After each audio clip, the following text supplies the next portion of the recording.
You staying home tonight? I hadn't planned on it, no. Plan on it.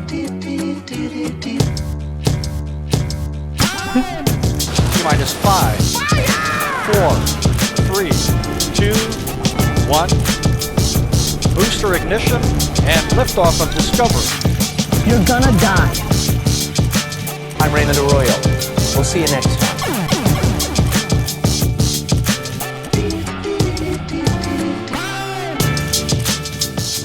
Welcome, Taylor. Welcome to the show. I have seen that before. You have seen it before? On Instagram. Oh, did you like it? Posted it a lot, yeah. Do you like it? I do. I have never understood your infatuation with Raymond Arroyo. Oh, that goes deep. It's just a thing. I don't know. It's just a thing. Do you have certain things that just make you laugh? Like you do them and they just make you laugh? No one really gets them and they just make you laugh? Forte Catholic podcast, yeah. Exactly. That was brilliant. I don't know why, but something about him just makes me giggle. And just like pretending to be his biggest fan makes me giggle a little bit. And I think that's leaked out onto me just in being really good friends with Edmund. And there's the Texans for Life Coalition is hosting a dinner in Irving, and they bring in a guest every single year. And their guest is Raymond Arroyo. Raymond Arroyo.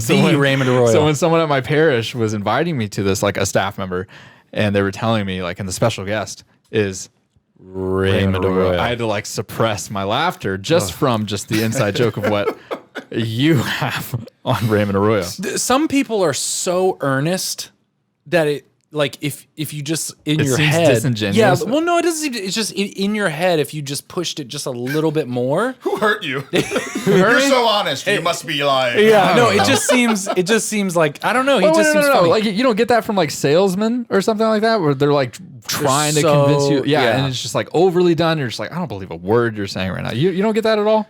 So you're comparing Raymond Arroyo to a sleazy salesman. salesman. That's Exactly. not what you're, I think you're that's just putting it. words in my mouth. If someone could clip that out, and make that a Instagram So, content. okay. No, I don't know. I think Speaking of honesty, here's where I think I need clarity. Here we go. Because either I have this theory that either you actually love the man or you despise everything about him. no. It's neither.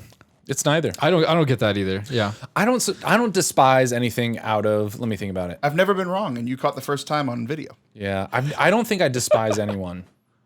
I don't think I despise anyone. Give me 15 minutes. I really don't. Do you despise anyone, Nick? Is there anyone you despise? That's a strong word. Alexa, what does despise mean? The verb despise is usually defined as to regard with contempt, distaste, disgust, or disdain, scorn, loathe. Ooh, scorn, loathe. I think when I was in middle school, I probably despised someone. Nick Cannon. No. I adored him. Yeah, me him too. and Drumline. Oh my gosh, he was Was amazing. that completely random, or is that a thing I know, between it's you? just No, that was random. I don't know. completely random. I was That's just really thinking of funny. someone. It was perfect. Taylor, you're acting surprised like I'm really funny. Yeah, you don't think it's a funny guy? He didn't believe that I like some of the things I said in the Blessed Is She podcast. Taylor's like DMing me going, how many days out did you prepare some of these comments? It And I was was too like, funny. it was just No, he thinks yeah. his perception of how my funniness is way down here.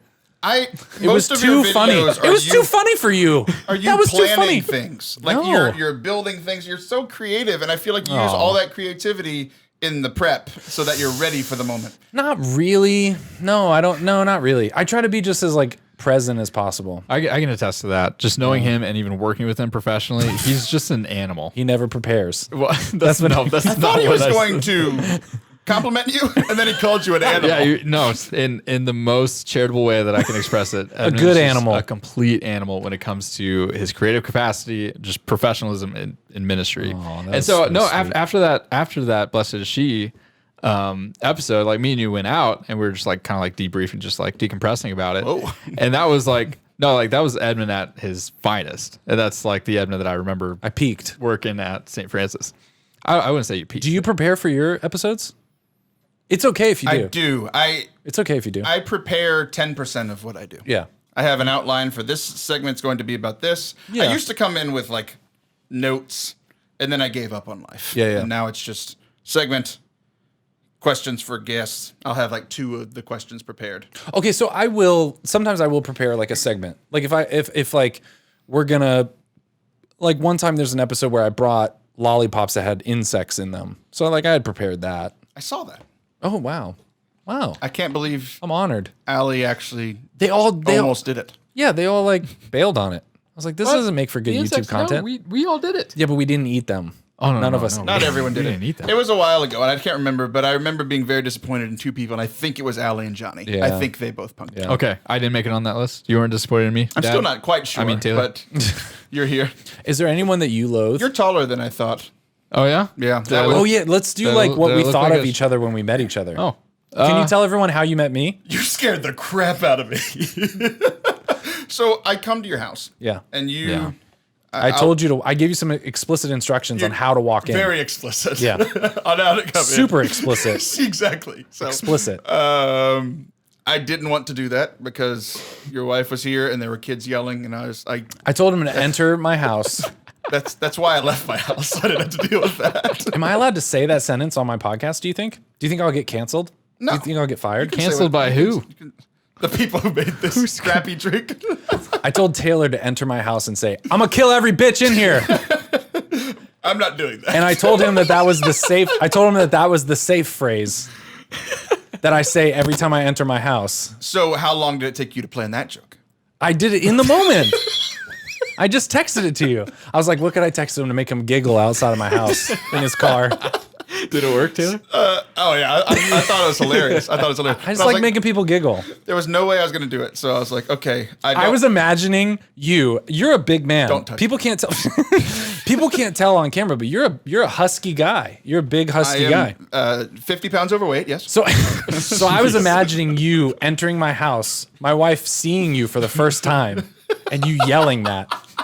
And she probably has no idea Her who I freaking am. out. Yeah. Her just freaking out. And it made me giggle a little bit. It was really funny. And here I was like, I need to use the restroom. And Yeah. my mom taught me how to make first impressions. The way to make first impressions is not to come into someone's house and poop right when you meet them. Wow. That's the opposite of what my mom told me. Explains a lot. So I drove to the gas station, and when I park at the gas station, a wild animal starts running at my car, and it was Edmund. And that's Yeah, how I came we to your met. passenger. I was so surprised. So we went to a gas station to pick up drinks, these buzz balls, which you've rejected. This is really bad. Yeah. They're Shout out very to- interesting. Shout out to Buzzball. Women owned. Shake well. Shout out to the women. But yeah, no, we pull up at the gas station. I'm like, man, we're late. Like Taylor's sitting outside of my house. We pull up to the gas station. Then I look over and this car pulls up and you're in the car. It's crazy. I think God inspired that to happen. Did God tell you to try to kill me? So do you loathe anyone? Yes. Do you want to say who they are? Do we know them? No. Say what their name rhymes with. Father. Father? Yeah. Yep. Like not his dad, But but God. My dad's name. God. I can't stand that guy. Somebody rules. What a jerk. He's so impolite. His kill count is very high. So your father. No. no, not his father. I got what you were My saying. father's name isn't Father. So I went right with that. I don't know. He's not 6, and he thinks Okay. his dad's name is Dad. There's a father. Okay. Father? All right, and then when his friend calls his dad, Taylor wasn't like, "Yo, why are you talking to my dad?" So you don't hate anyone? You don't despise anyone? At the moment, like right no now, one that comes to mind? in my adulthood. Yeah, there's no one I that don't. comes to mind. I feel like I this think question was, are you a good Christian boy? And he said yes. And I said, absolutely not. No. No. Like we can be honest. I think we can be honest. I'm sure if I really thought hard about it, I could come up with someone. It's just right now I can't think of anyone. But I think there are moments, especially when I'm on Twitter, that I'm like, yeah, I despise that person now. If I'm being really honest. Just block him. And then you Are you on Twitter? won't get Right, there. block Are and you on follow. Twitter? No, What, are you? because I'm a better person. Because you're a Christian. Basically. All of your questions are just the same question worded differently. Did you want to tell us about that podcast? You said Oh, you were going yeah. to talk. You were preparing to talk to Dallas people. I was. So I've been, and a lot of people feel this way, very envious of your Dallas crew. Really? So for two reasons. Wait, The- who feels envious? of Everyone not in Dallas that's in like Catholic stuff. it? Really? I didn't realize this. Yeah. Because y'all are like cooler than everyone else. What? Why don't you just come over here? So, no. All right then. Wait, where do you live currently? College Station, Brian. Wait, you're in Texas. Well, okay, so Dallas versus Brian. Okay. Yeah, so like the Catholic, two-parter. The Catholic Creatives Group, Sure. I never felt like part of the group because like the Catholic Creatives Group was like artists and painters, and I wasn't that. Well, you're a musician. Yeah, but they weren't welcome either. But so they made the Catholic Creatives Podcasters Group, and I finally found. You found your group. I found my group. Yeah. And then. Because you're good at that. And then, I thought so. And then you started this show. Oh, come on. And you started doing all this video stuff and all your creative. I don't have a Mega Man. I don't have Raymond Arroyo Dude, sounds. but you're like 5,000 episodes in. I'm like on episode 30. Like, here's my thing: is I make things look way more successful than they really are. I'm getting like 10 downloads. It's my mom, Nick's mom. You watch it? No, he doesn't. You know, I critique my own. No, I just you make finally it. said no to the good Christian boy. Do you watch it? Yeah. No, I just make it look amazing. But I'm not actually that successful. You got a lot of stuff going for you, man. See, okay, so and you're a radio station too, right? Like you do radio. I am not a radio station. Well, no. but you could be. I'm currently broadcasting like a Care Bear emanating from my tummy. Yeah. You could get like 20 miles out of you, I think, if we turned you into a radio tower.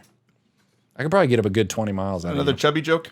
No, I just think your strength. You're love, strong like bulls. Your reach is wide. Okay, so you said that I made you feel horrible because of how awesome I am. Yes. Could you talk more about that? And then also like y'all's group, like who? Like me, Johnny, and Nick and Allie? And Allie, and then like the Catholic Creative Crew too. Like there's like y'all four, and then y'all are part of the larger group, like the Disciples. Right? Wow. And then like I see everybody like doing cool things. Yeah. And I get jealous. And then it's this weird thing because I was listening to this podcast. It's called The Happiness Something. It's from Malcolm Gladwell's crew.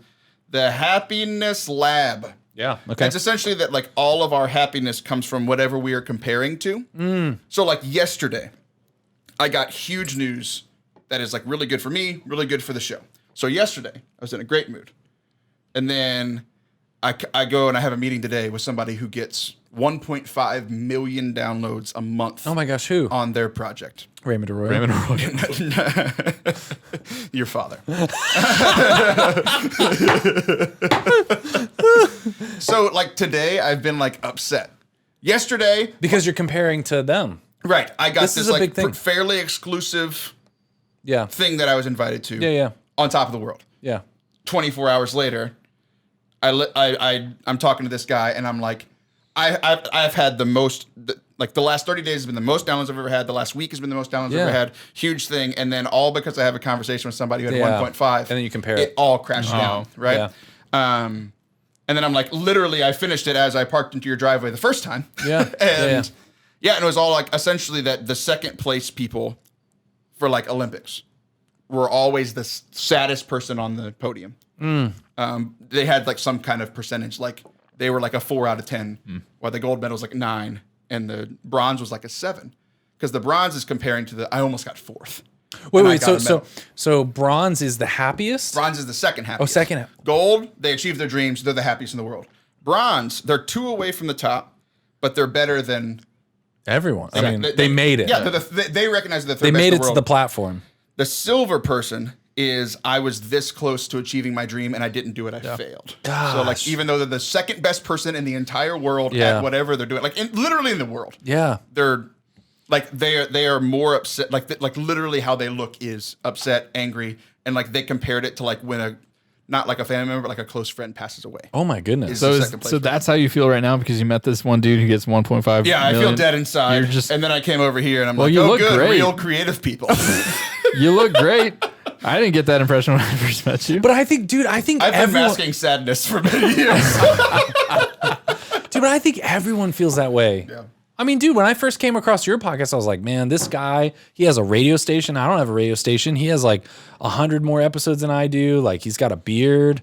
I look like I'm French, you know, like it's just like, so I think we all do that. I mean, I think that's like, even when people are at the top, I think even when people get higher up, like you hope that when you get to a certain level, you'll be like, oh, I'm good. But then you meet people that are at that level and they're still comparing to other people. And it's interesting. Like, I don't know what the answer is because I don't know how to, I've never been able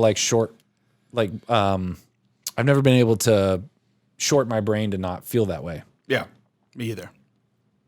Nick, who do you compare yourself to? Father Mike Schmitz. You know, I think he's like right there. I think that's like the next level for me. You were so close to being a priest. Right. Yeah. Was I? Yeah, you were so close. Yeah. But then you came up second place. That's right. And you got And you would have had And the then same I'm name just as the person deep. I despise. Yeah. Is that what Wow, Father- did we just come full circle back to Wait, the person what you that was? despise is Father Mike Schmitz? No. Oh, that's what I That's what you meant. You have the No. same wow, name this as. just got so real. Father Mike's all right. Oh, okay. I like Father Mike. All right. I met Father Mike. Actually, I'm not even going to tell that story. I don't think that's good. Yeah. It's immodest. No, there's nothing wrong with it. I think you have to now. Either Okay, now all or right, after all we're right, done all right. recording. That's the rule. No. I mean, okay, I'll just be very brief about it. I was a net missionary at the time, and once a month they put on mini conferences called Lifeline, and he was the presenter for that day event mini conference, and we met in the bathroom. We were just washing our hands. Oh, that's right. Okay. And that was it. It was pretty awkward, but that was it. I mean, there was multiple people like all around, but we just had a little mini conversation. You said, That was "Hey." it. Thanks, Father Mike. You pee too, huh? Every time I see him wash his hands, he doesn't use soap. That's your opening line? Yeah, that's what it was. Father Mike didn't use soap. That's what really got me. He didn't? No, I'm just building off. Oh, okay. You know, like priests at mass, they don't use soap; they just wash their He hands. just Lord, cleanse me from my iniquity. Which is really weird theologically, because What? like I have to go to confession, but a priest just dips his fingers in water. That's true. Man, always that's really bothered me. true. Well, no, does that carries over, like even like post the liturgy, or don't they still need to confess Yeah, they their still sins? need to go to confession, right? Yeah, okay. Does that okay. really actually cleanse them? it was a joke. Oh, okay. Gosh, man. Well, Taylor, I don't know you. I'm Taylor, still you're learning. a professional. Compared to I'm us, you're a learning. professional. I know you compare yourself to us, but we compare ourselves to you. You're a professional. You have an actual radio station. We take everything you say as true. Well, I tried to do an unplanned joke like you do, and it didn't go well. Sorry, man. I really messed that one up for you. No, it was great. Speaking of I unplanned was joke, taking how that about seriously. that Abby Johnson last week? Hey, unplanned. You should come on the show all the time. This is fun. You're crazy in person. I'm crazy, period. Yeah, that's true. I'm going to turn up the AC in here. That sounds good. On Or your turn phone? down. I'm going to turn it down. Yeah, watch this. You have a time limit set for your air conditioner? No, just all my social media. This is social media? I guess it counts. Count it I don't want to tweet too much or have too much access to my air to conditioner. my thermostat. It leads me into sin. Oh my gosh.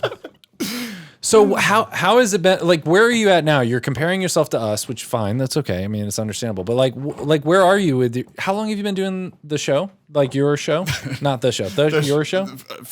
18 minutes, maybe? 3 years. 3 years this Gosh, week. 3 that's years. awesome. Yeah, so we had a 3-year anniversary show. Can you tell? Okay, you told us the story before, but I like this story. Have you told this story on your program? I have no idea what story The story you're talking of Lionel Richie, the Lionel Richie guy, Lionel Richie. Hello. It's me. Lino Rulli. Lino Rulli. The story of you going up on stage with him. Yeah, so around 3 years ago, so like right around the time that I was starting my show. Do you tell this all the time on your... No, I don't think I've told it. If I did, it would have been like the first two Okay, so you episodes heard that- it here first, exclusive. That no one listened to except Cut it out. my mom. No, I really like the story. So Lino Rulli is like my idol. He's the person that I want to be like in radio. He's hilarious. I want to be funny. I need to plan more jokes. So, well, what is so for people that don't know him? What is He's the Catholic guy. Yeah, the Catholic guy show on Sirius XM's The Catholic Channel. Yeah. So he is the #1 like most listened to Catholic entertainment podcast Really? radio show in the whole. Yeah, in the he has a in the whole- podcast too? It's so the podcast is 2 hours best of his week that he does 2 hours. And a it's day. #1 Yeah. Catholic. Wow. It's the #1 radio show, and then it's probably not the #1 podcast, but it's #1 radio. And how long has he been going for? 11, 12 years, something like that. So he started in, man, when did he start? What year did he start? Yeah, do you like think? 2008. Something Dang, like that, super 2009. early. Yeah, Before podcasts He were even a was thing. he was the flagship person that started the Catholic channel. Like he was the face, the name that got the Catholic channel started. So he's like the Howard Stern of Catholic radio. So is that's what I was going to ask. Is his format what is this? Is this format most like Howard Stern for Yeah. people that haven't listened? So essentially, he's the Catholic Howard Stern. Interesting. So he's trying to be almost Howard Stern, and I'm trying to be almost him. So I'm like essentially trying to be Howard Stern, I guess. I never thought about it that way. But okay, so you look up to him. When did you first hear of him? 5 or 6 years ago. Okay. So he's the show that I've consumed the most. I listen every week. Like for a while, I listened on the SiriusXM app. Like I listened to literally everything he said for a couple years now. I listen to the Best Of podcast. So he did a live show in Houston, and I got tickets. So me and my wife, my best friend, went, and they did like the viewers, sitters. I don't know what you're called, people that sit there during a live show. Attendances. Yeah, audience. Parishioners. The parishioners were sitting there in the pews. Yeah. And we got to write like questions. And if he thought we had an interesting question, he would call us up. He would call you to just like come up onto the show. Be on the show, be on SiriusXM, be live with him. Literally there live with however many listeners SiriusXM has. Wow. Yeah, it's wild. So my question was essentially like I'm getting into radio, or I just started radio, one of the two. And I was like, how do you prepare? Because your show is amazing. You had already started a radio show? Something like that. It was around 3 years ago. Wow. That I went to this. It was somewhere around that time. It was either I just started or I was like planning to start, like because it took a few months of planning before it actually happened. So I was like, how do you prepare? Like, what does your show prep look like? Because it just kind of seems like you're talking about your life. You know, what do you actually do to prepare? And I went up and everybody was clapping. So the first thing I did was turn around and I bowed to the crowd. Wait. So he picked your question? He picked my question. Out of like a hat? No. Or like he thought it was good? He thought it was a good question. Interesting. Okay. So he called me up to make fun of me. What? Why? Because that's what he does. That's what he does. He takes people's questions, he posts fun at them. So I go up and I bow to the crowd because I have good stage presence, which means that the first thing that I did was stick my butt in his face. Perfect. Because I bowed down right in front of him. Oh, that's amazing. So he made fun of me for that, and then I started making fun of him back. Yeah. So like I'm just up here live. What were you saying? Fun of my idol. What were you saying to him? Essentially, I was like, that was my good side, that you got to see the best side. Something like that. Like a lot of racial jokes too? Yeah. He's very Italian, so I made fun of his sweatiness. I was sweating. pizza. Attacking his mother's cooking. I sweat so much. That's why I do audio only. Dude, you can sweat here. I'll allow Come it. as you are. Well, maybe if you quit shutting off your social media temperature, maybe it would be cooler in here. I'm turning the temperature down. So I mean, that had to feel good, like making him so like laugh and made like him reciprocating laugh. like that. Yeah, Yeah. I made my idol laugh, which was Didn't that make you? That must have felt amazing. Yeah. And then he kept me on there for 10 minutes. Most people would bring him up. Like, I didn't know this until obviously after, but he was like, I'm bored with you. Go away after like a minute or two. But we talked for like 10 minutes about how he does show prep. I told him I wanted to take over his show one day. So he told me he wasn't going to tell me anything because he wanted some job security. We had a great time. Sweet. And you were in first place after that. You know, you weren't in second. You didn't have any of that. No. You were first place You were guest. first place. he was first place. And one day, I will take his job. Dude, 10 I minutes. love that attitude. So, yeah, what happened right after that 10 minutes? You go back into the audience. I did. I went back into the audience, and the show just went straight downhill from there. It's still been going downhill. No, he's great. Like, honestly, he's... What did that do for you, like going into radio, going into podcast, like getting up? I mean, we were talking before. For some reason, every time I'm in a crowd, I'm thinking, what if they call you up on stage? And then the next thought I have is, if they call you up on stage, you got to crush it. I don't know why. I'm too self-centered. I'm too whatever, narcissistic. And you did all the things that I dream sometimes of doing, which is like you're not even just someone, but your hero calls you up on stage. You have this like tete-a-tete with him. You go back and forth. You're making him laugh. You go for 10 minutes. Like, how did that help? Or what did that do for you going back into radio and going into your own show? Yeah, so I think one thing was just confidence. It's like, if I can make this guy laugh, maybe I'm actually semi-funny. Yeah. But also, like, essentially what he said about show prep has been how I do show prep. He's like, I just live my life as a regular Catholic person, and then when I think of something, if I'm in mass, if I'm working out, if I'm walking to wherever, whatever I'm doing, if I think of something, I'll write it down in notes on my phone. I'll talk about it the next day. Interesting. And that's how I do show prep. I think of something funny. I do, like, I'll think of a joke on a Tuesday morning. I'm not recording again until Monday. I'll write it down, and then when I come up, I'm like, oh, this is a funny joke. How does it fit with the rest of this stuff? Okay, cool. Gotcha. So kind of a mix between, like, radio prep and then, like, comedian prep. Yeah. So, yeah, both of those things. It made me feel very nice inside, and I felt very validated. But also, like, his actual advice once I milked it out of him because he didn't want to tell me anything. Yeah. How do you feel 3 years in compared to when you first started? About what? Just in general. Like, how do you feel about the show, about performing, about doing it, about... It's much more natural now. Yeah. So, and then I think the big thing that I realized is, like, I I was pretty prideful at the beginning, where like I'm gonna say brilliant things and people are gonna want to listen to me. Yeah. And then I realized that one person talking for an hour is not great. You know, so like you usually have your crew, or you have at least. So at the beginning, it was just you? It was just me. Really? So it was like radio. Oh, primarily like radio. So like, dang. Yeah. And are you like leading in songs or something, or what? Like, no. So I had one song that I recorded when I was in college, and it was the only song that I had. So it was I have 3 segments. It was my intro, outro, Nice. the one song Dang. for 2 years. and then you would just talk about whatever? Yeah. And it was like at the beginning, it was more like, because like all I had the frame of mind from was radio. Yeah, so yeah, like Catholic radio. And I was like, I just want to be a little bit more fun than that. Yeah. But I also didn't really give myself, I was like, I still feel like I need to be like that. So I was like, we're going to talk about this topic and this topic and this topic. So it was just you sitting in a room. I'm going to talk for 2 hours. An hour, yeah. Yeah, so I had a producer there to do all the technical stuff, but he wasn't very talkative. He was a very quiet guy, reserved guy. And then it wasn't until he stopped being my producer because he moved.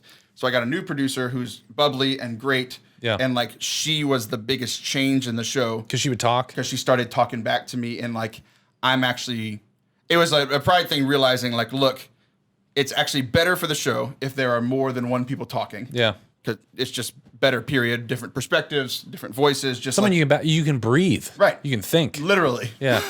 But then also just like I realized too that like I'm actually better going back and forth with somebody. Yeah. And I can be funnier. It's like I would try to say jokes, and then like nobody would say anything. It's like It's just silent. Yeah. you have your headphones on, you're listening to yourself, and it's silent. You're just like hold for laughter and just imagining someone push the button on a track. So yeah, it's been a journey, because it was like nobody, and then her for about a year and a half, and then she left because she moved, and I was devastated because I was like, I don't know how to do the show without you anymore. Yeah. You know, even though I did it, but I didn't really like it that first 9 months, a year, or whatever. So then I decided to be just like Lena Rulli. He has a rotating group of co-hosts. He has Mark Hart, and there was a priest, and then his producer who's an atheist, which is hilarious. Wow. So the 4 of them kind of rotating in. I was like, what if I pick 4 of my favorite people and ask them to be my co-hosts? And it's worked. And they rotate? Yeah. So I have one a week. So I do a show every week. They do one a month. Okay. So it's been a lot of fun. Like even the different personalities. So like you guys have your crew all together, and all of y'all bring something different. Except for Johnny, he never says anything. I don't know if I ever told John. Oh, you text him after every show? Yeah, every time and I tell him watch like, him, talk more. Will you say something? That's amazing. That's I think good. that was like the early on episodes. Yeah, he's gotten better. Well, The no, Blessed I is think- She. It was me, him, and Jenna and Beth. Most people get better when I recently- incessantly make fun of them. Yeah, that's good. Well, I think in this new season, like he's on a lot more, Yeah. like for like guest appearances too as a co-host. You so. call the best out of him. How did you get the radio gig? Have you heard the parable of the persistent widow? Yeah. You just keep asking, and you'll finally get it. Yeah. I asked once a month for a year, and they finally gave it. Who did you? So Red Sea is our local Catholic radio station. Okay. And Red Sea. REDC, Religious Education for the Domestic Church. Wow. And Taylor. Oh, I'm just kidding. I love acronyms. I don't. But I hate them. yeah. So So you just kept asking this organization? yeah. I was like, because they had 3 other local shows. I was like, can I be a local show? Did you grow up local? I grew up south of Houston, Lake Jackson.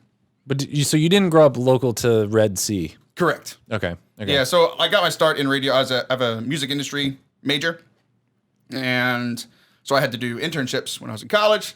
So one of my internships, or 2 of my internships, was actually with the local Catholic radio station in San Antonio. Okay. Fell in love with radio. Years later, moved here. What was it about radio that you fell in love with? The first thing I fell in love with was editing. Like I love audio editing, primarily because it's funny because of what I'm about to say. I'm hearing myself do it now. Mm-hmm. On my show, I can take out that that I said 10 seconds ago when I was talking. Wait, but editing live radio? I thought radio was live. So I did the show live for an hour, and then now it's live tape, so that I can edit it. But when you did your internship, you fell in love with editing. So okay, so like Like how many radio stations edit and then play? more should. So the big project that would like completely change my life, and it made like just internally, was Deacon Harold Burke Sivers, one of the most prolific Catholic speakers, one of my favorite Catholic speakers. Came to my parish multiple times. Yeah, he's phenomenal. Yeah, and I took a talk of his that was an hour and 20 minutes, and they wanted to air it in an hour section. So it was like, we need to make this 48 minutes. So I spent hours. This was when I was still learning how to do it. Hours cutting his audio down. Yeah. And even so, for two things. One, the knowledge that I could take somebody who is brilliant and make them sound like the smartest person that's ever lived by taking out all the ums and ahs and pauses or any like tangents or right. Yeah. Things that didn't make sense, whatever, and take that down. And then also it helped me as a speaker to give me some more confidence, because I'm like, I can never be Deacon Harold. Wait, you were a speaker at the time too? I was getting started speaking. Yeah. Okay. How old are you? Me? Yeah. I turned 30 in a week. Man, it feels like you've had like a million lives. So 5 years ago you were speaking. I work 20 hours a day. Damn. So 5 years ago you were getting into speaking, but also getting into radio. Dang. Yeah. So what were you doing at the time to feed your family? I was in college when all that happened. Okay. So my parents were feeding me. Okay. Cool. You were married though. 7 years married.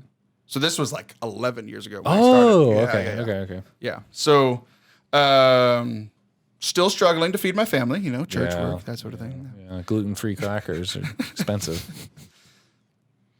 I just thought of like mass and the gluten-free line, and I couldn't go anywhere with it. My brain's broken. I'm very tired. We'll edit that out. Ian, edit that out. Ian. Yeah, we just yell at him. But it's a bit. He doesn't actually edit anything out. Is he real? I don't know who Ian is. DJ Sean actually edits for the most part the actual show. Are any of these people? I don't actually know Sean's last name, and for some reason I only in my head can refer to him as DJ Sean.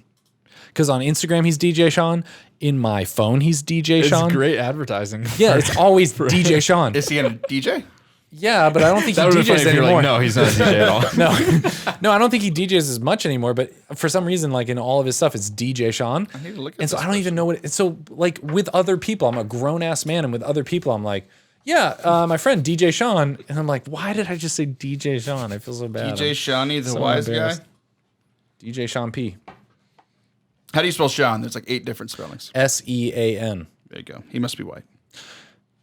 So when you got into radio, you fell in love with editing. DJ Sean, here he is right there. I'm the only one not on my phone right now, and I just want to point that out. I'm really confused because I made the joke saying that he must be white, and every other picture is the picture of a white man and a black man. Yeah, he's very confused. Yeah, he's white, but he's friends with Propaganda. Confusing. Dude, he did the intro music. Oh yeah. I like added sound effects or like sound bites, but he did the intro. He's awesome. In the flesh for the Amanda Vernon show. Yeah. He's a very nice guy. Look, he's super, I mean, he's so amazing. I hadn't planned. I don't know. Plan on it. Well, I added that and then this. Anyways. So two things. And Nick's little, You suck. Did you hear it? No, play it again. People don't know this, but I don't think people actually know this. I think but the mega fans know. The mega fans know this. So they know at the beginning. Wish we had a mega fan in here. Yeah, it's true. I'll turn the it's already locked him out. So when Nick can't do it. When Nick will do kind of like a sympathy laugh where he'll go, he'll just go, What is that? Is it a C sharp? I don't think it's a sympathy laugh. Is it a C sharp? Sure. What is it? Yeah, it's that pitch exactly. It's like in the key of L or something random. Okay, so listen. So stop touching me. Sorry. Okay, listen. Planned. I don't know. Plan on it. Here it comes. Oh yeah, I heard it. Yeah, it was the high one right after. I was a little too high. It was You're spot on. and I cut it out of some podcast, and so I've used it as a soundbite ever since. Sound bites are the best. Yeah, they're really good. Do you have a soundboard for your show? So Okay. I have it all on my iPad, and I just harass people. Oh, it's amazing. That's so amazing. Your co-host? Is that what you mean? Yeah, harass your co-host, guests. Okay. It's again why I love editing, because I can make anybody say anything I want. So do you edit your show? Is your show edited?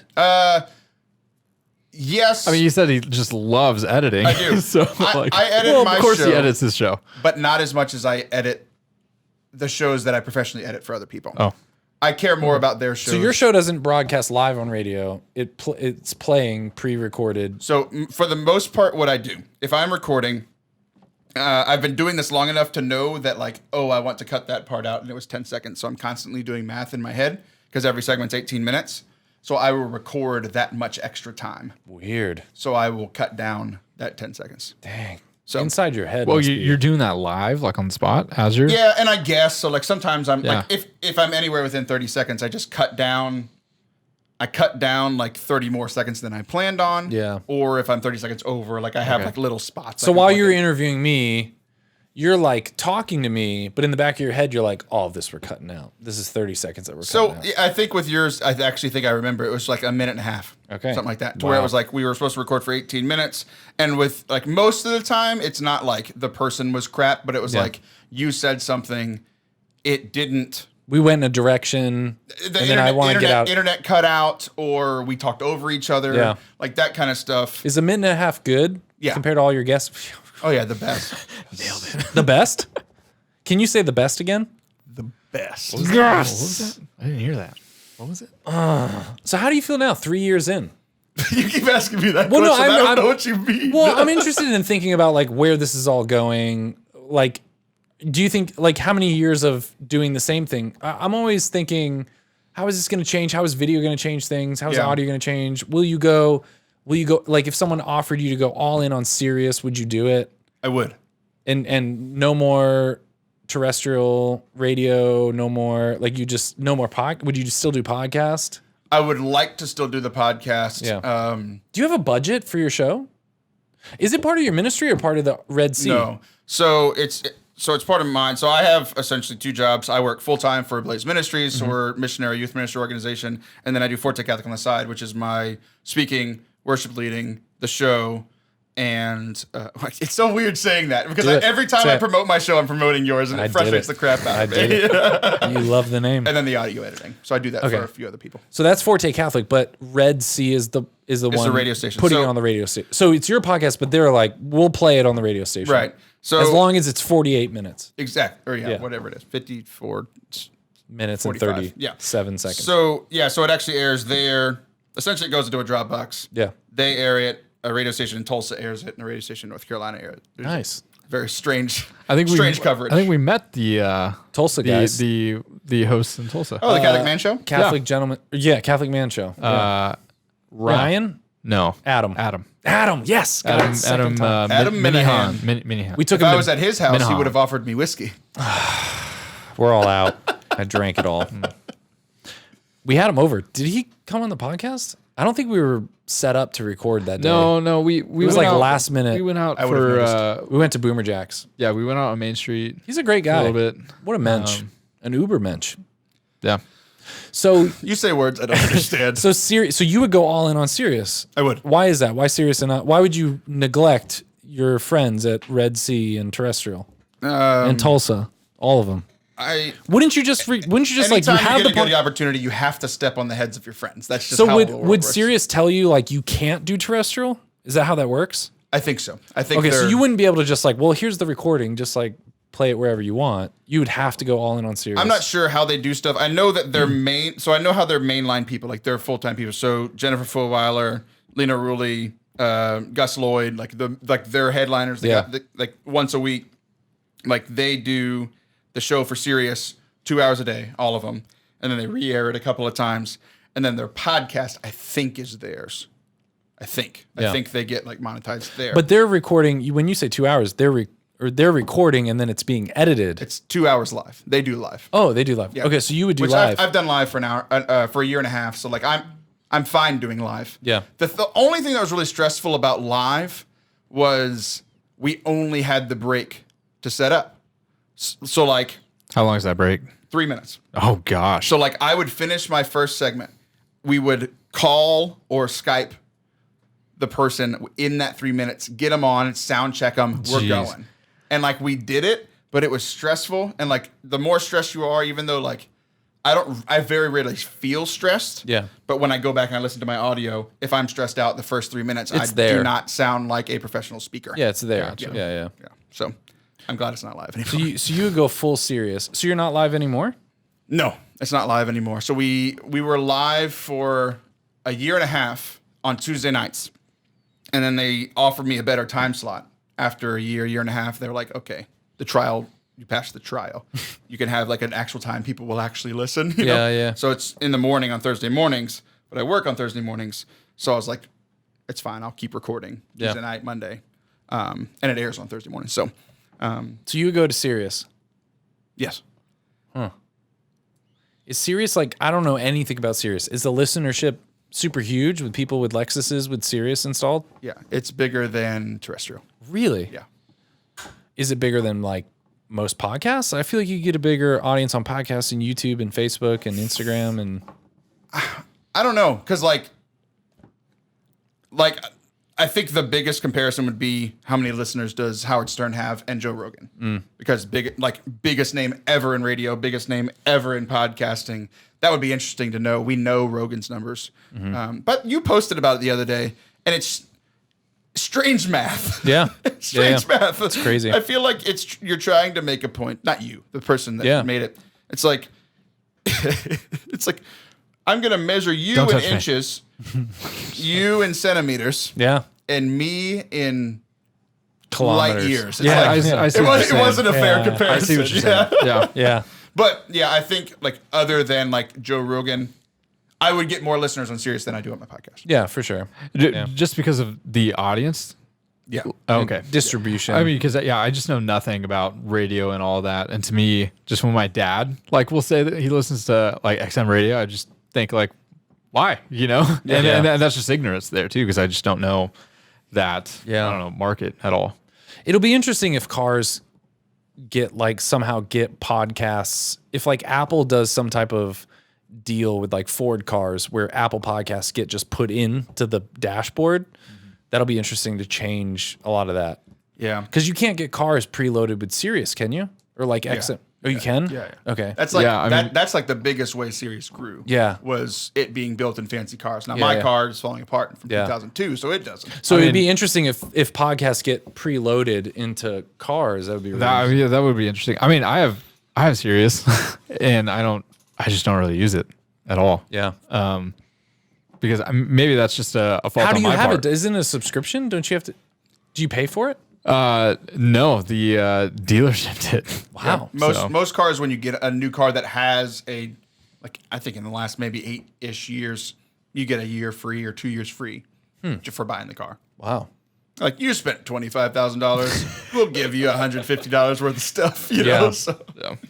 I have to pee. Nick, can you talk about the thing you feel really vulnerable about? Right. Yeah. So Taylor, I've been meaning to. Let's chat, man. I've been meaning, you and I meaning go to way ask back you about this. Yeah, absolutely.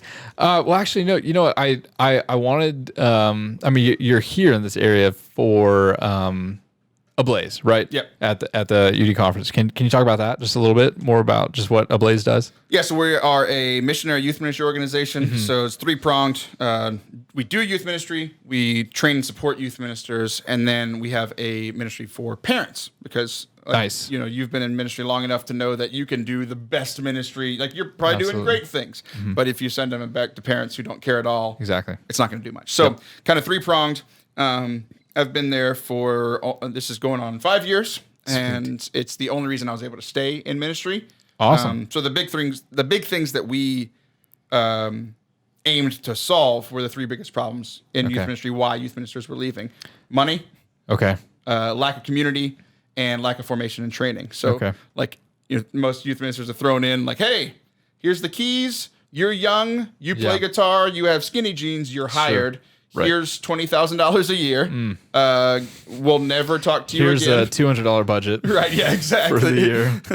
I can buy pizza for 2 nights. You know, like And why aren't these kids going to mass? exactly. So, yeah. So there was no money, no community. It's like usually you got hired at your parish. You probably brought the average down of the parish staff by 8 years. You know, there's a lot of parishes, there's no formation, no spiritual formation, no mentorship. no real training unless you go to the diocese, and that's like once a month for a year, and then okay, go. So, so yeah, we set out to like we're missionaries, so we're able to fundraise our salaries, Right. which sounds absolutely terrifying. The youth minister is serving at the parish. Yeah. Right. And so how do you get connected with a parish? Is that funneled through the diocese, or is that just parish to parish? So we always have permission from the bishop Awesome. to work in his diocese, and then it is pastors asking us to come on. Cool. And like if we'll throw our name in the hat, essentially, like if there's a parish opening, you and Edmund throw your name in, and a Blaze throws its name in. Okay. We've done that a couple of times, but what exactly is your role? Because you're not at a dedicated parish, correct? usually I am not. We're short staffed, so I'm actually stepped back into a role that I used to be in. Okay. I'm permanently our outreach marketing director. Nice. So recruiting new missionaries. That doesn't surprise me. You seem like you'd be very good at that. Making a Blaze look good. Hey Edmund, you want to grab me some water? That's what I'm getting. Thank you, buddy. Not Topo Chico. I'm all out. Yes. Thank you so much. Building relationships, promoting a Blaze, essentially making a Blaze look good. My boss is a brilliant businessman. He's great at running the business, but he wanted me to essentially go out and be the face of it. To be loud about it. That's great. Yeah. So, actually right now we are short-staffed. So when I first started at Blaze, I was the campus minister at our local Catholic school. Okay. And I essentially never left. I stayed on. I still did all of their ministry events, even though I wasn't there every day anymore, and coached the track team there. So I've been ingrained in that parish, in that parish school for the whole time I've been there. So Cool. I'm double dutying. Nice. Well, sweet. Yeah, I mean, I've always heard of a Blaze's ministry from afar, and I think I've had a few friends, just be associated with it, and so I definitely wanted to give you the opportunity to like plug that in. I mean, because that's the whole reason why you're here in this area right now and able to be on the show. The show. You're at the UD Ministry Conference. Yeah. How's that going? Yeah, how many times have you been to that? This is year 3. Dang, how old are you? Like He's 50? 29. Does he always ask the He's same 29. questions? He turns 30 next week. He's asked me how I feel 3 years in 3 times. Did I get that right? He's asked You me turned- my age twice. You turned 30 next but you week? got me water, It's so important. thank you. It's Cheers. important. Amen. Oh, cheers. There you go. Cheers. What's wrong with you? Oh, I did my hand.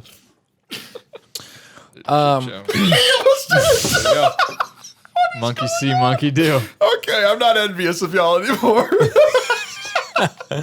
Are you sure? So you're building a studio in your house? Mm-hmm. For what? Sirius XM radio? No, so the switch we made a year ago to go to all of the co-hosts. I have a co-host local. I have a co-host that drives in from an hour and a half. I have a co-host in the Pittsburgh area. I have a co-host in the Chicago area, and I have a co-host in Italy. What about Canada, bro? I don't like Canada. Okay, yeah, that's true. Fair enough. Canada. Yeah, forget that. It's very strange to not like something that doesn't exist. Dang, but I so you do have it 5 sometimes. co-hosts, 4 weeks a month. How do you do that? One of them is the relief pitcher. Okay, Bring him gotcha. in when I need somebody. Gotcha. What's their name? Liv Harrison. Hello, Liv. Liv's amazing. I feel like I follow her somewhere. Probably. Okay, so you were talking about your Stop studio. touching Don't me. touch me, bro. Don't touch me. You were talking about you're building a studio and you're.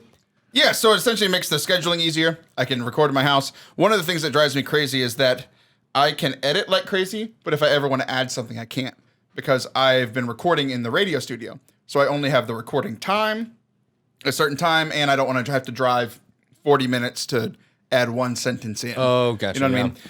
So being able to record in my house, I've been guesting more on podcasts like through Skype and Zoom, and I always have to go find somewhere to go do that. Yeah. And the podcast that I edit for work, that's essentially y'all's podcast, another idea you stole from us. What? We've had a ministry leaders podcast for about a year and a half, and now you're like, we're going to do the first one for ministry leaders. What? We didn't say we're going to do the first one for ministry You leaders. absolutely did. You're For like, ministry leaders. everybody else is youth ministers. We want to do directors of youth ministry. It's like, we've been doing that for a while. Oh, bud. I'm sorry. We didn't know that. We didn't do enough research. This is all You know what? Edmund. We'll bow out. We'll kill our project. No, don't do that. Okay, you said no, so we won't stop. So we can't will stop. crush you. Yeah, exactly. We'll cry. We are all the same. What's age. it called? You know how old I am, Edmund? How old? He's 25? no. 39. Is this a bit? No. I don't think so. Okay, wait. What's it called? What's the... Have you heard any of my answers to any of your questions? No, what's the... Nick and I had a great conversation. What's the show called that we copied? What was it called? Ministry Leaders Anonymous. Don't yell at me. It's the dumbest name ever, and I told them not to do it. Ministry Leaders Anonymous. MLA. MLA, exactly. I like it. They were going to name the other option was avoiding the millstone, which I think is the greatest. Oh wait, name. we had a phone call on the phone about this. Yes, Phone we call did. on the phone. We talked about this a little did. bit because you were telling me like, hey, let's talk a little bit about ministry podcasts. Yeah. Okay. Cool. Okay. I know where we are now. I was in a basement when we had that conversation. I Yeah. remember it vividly. Yeah. I think I was walking around. Okay. So you built a studio in your home. Yeah. Well, what are you going to put in your studio? I'm interested. So all the foam stuff that I'm pointing at that Yeah. no one can see in the camera. Noise. I'm going to put some kind of Forte Catholic banner. It's going to in be the back. video. That's just for you. Yes and no. So like when I'm a guest on stuff, sometimes Yeah. it's video. Yeah. That's awesome. I know a guy that has a CNC machine, so we can put your logo on Anything. anything. Now he's saying words I don't understand. So a CNC machine, it's a machine that can like drill with a computer into like wood and stuff. It's a router. It routes out. Every time Johnny does something on Instagram Yeah. where it's like, what are you making? Every time I say a mini golf course. Every single time. So that's what I pictured is Johnny using something. And I just pictured a mini golf course being in my studio and it was really funny to me. Oh Let's my do gosh. it. This is the thing that was I'll only help funny you to build me. it, man. I did it. That's perfect. Yeah, it's Full perfect. If circle. every time you just comment that and it makes you laugh, I think that's good. I have so many things like that. No. Yeah. I do stuff like I text our group text message. It's Allie, Johnny, Nick, and me. Usually when he's pooping. Yeah, sometimes I'll text them stuff Yeah. just because it just makes me laugh. Yeah. Do you remember any of those texts? Oh yeah. I save them. Use them. Edit that out. Everything you say is funny to me now. Edit that out. How many minutes did it take you to plan that joke?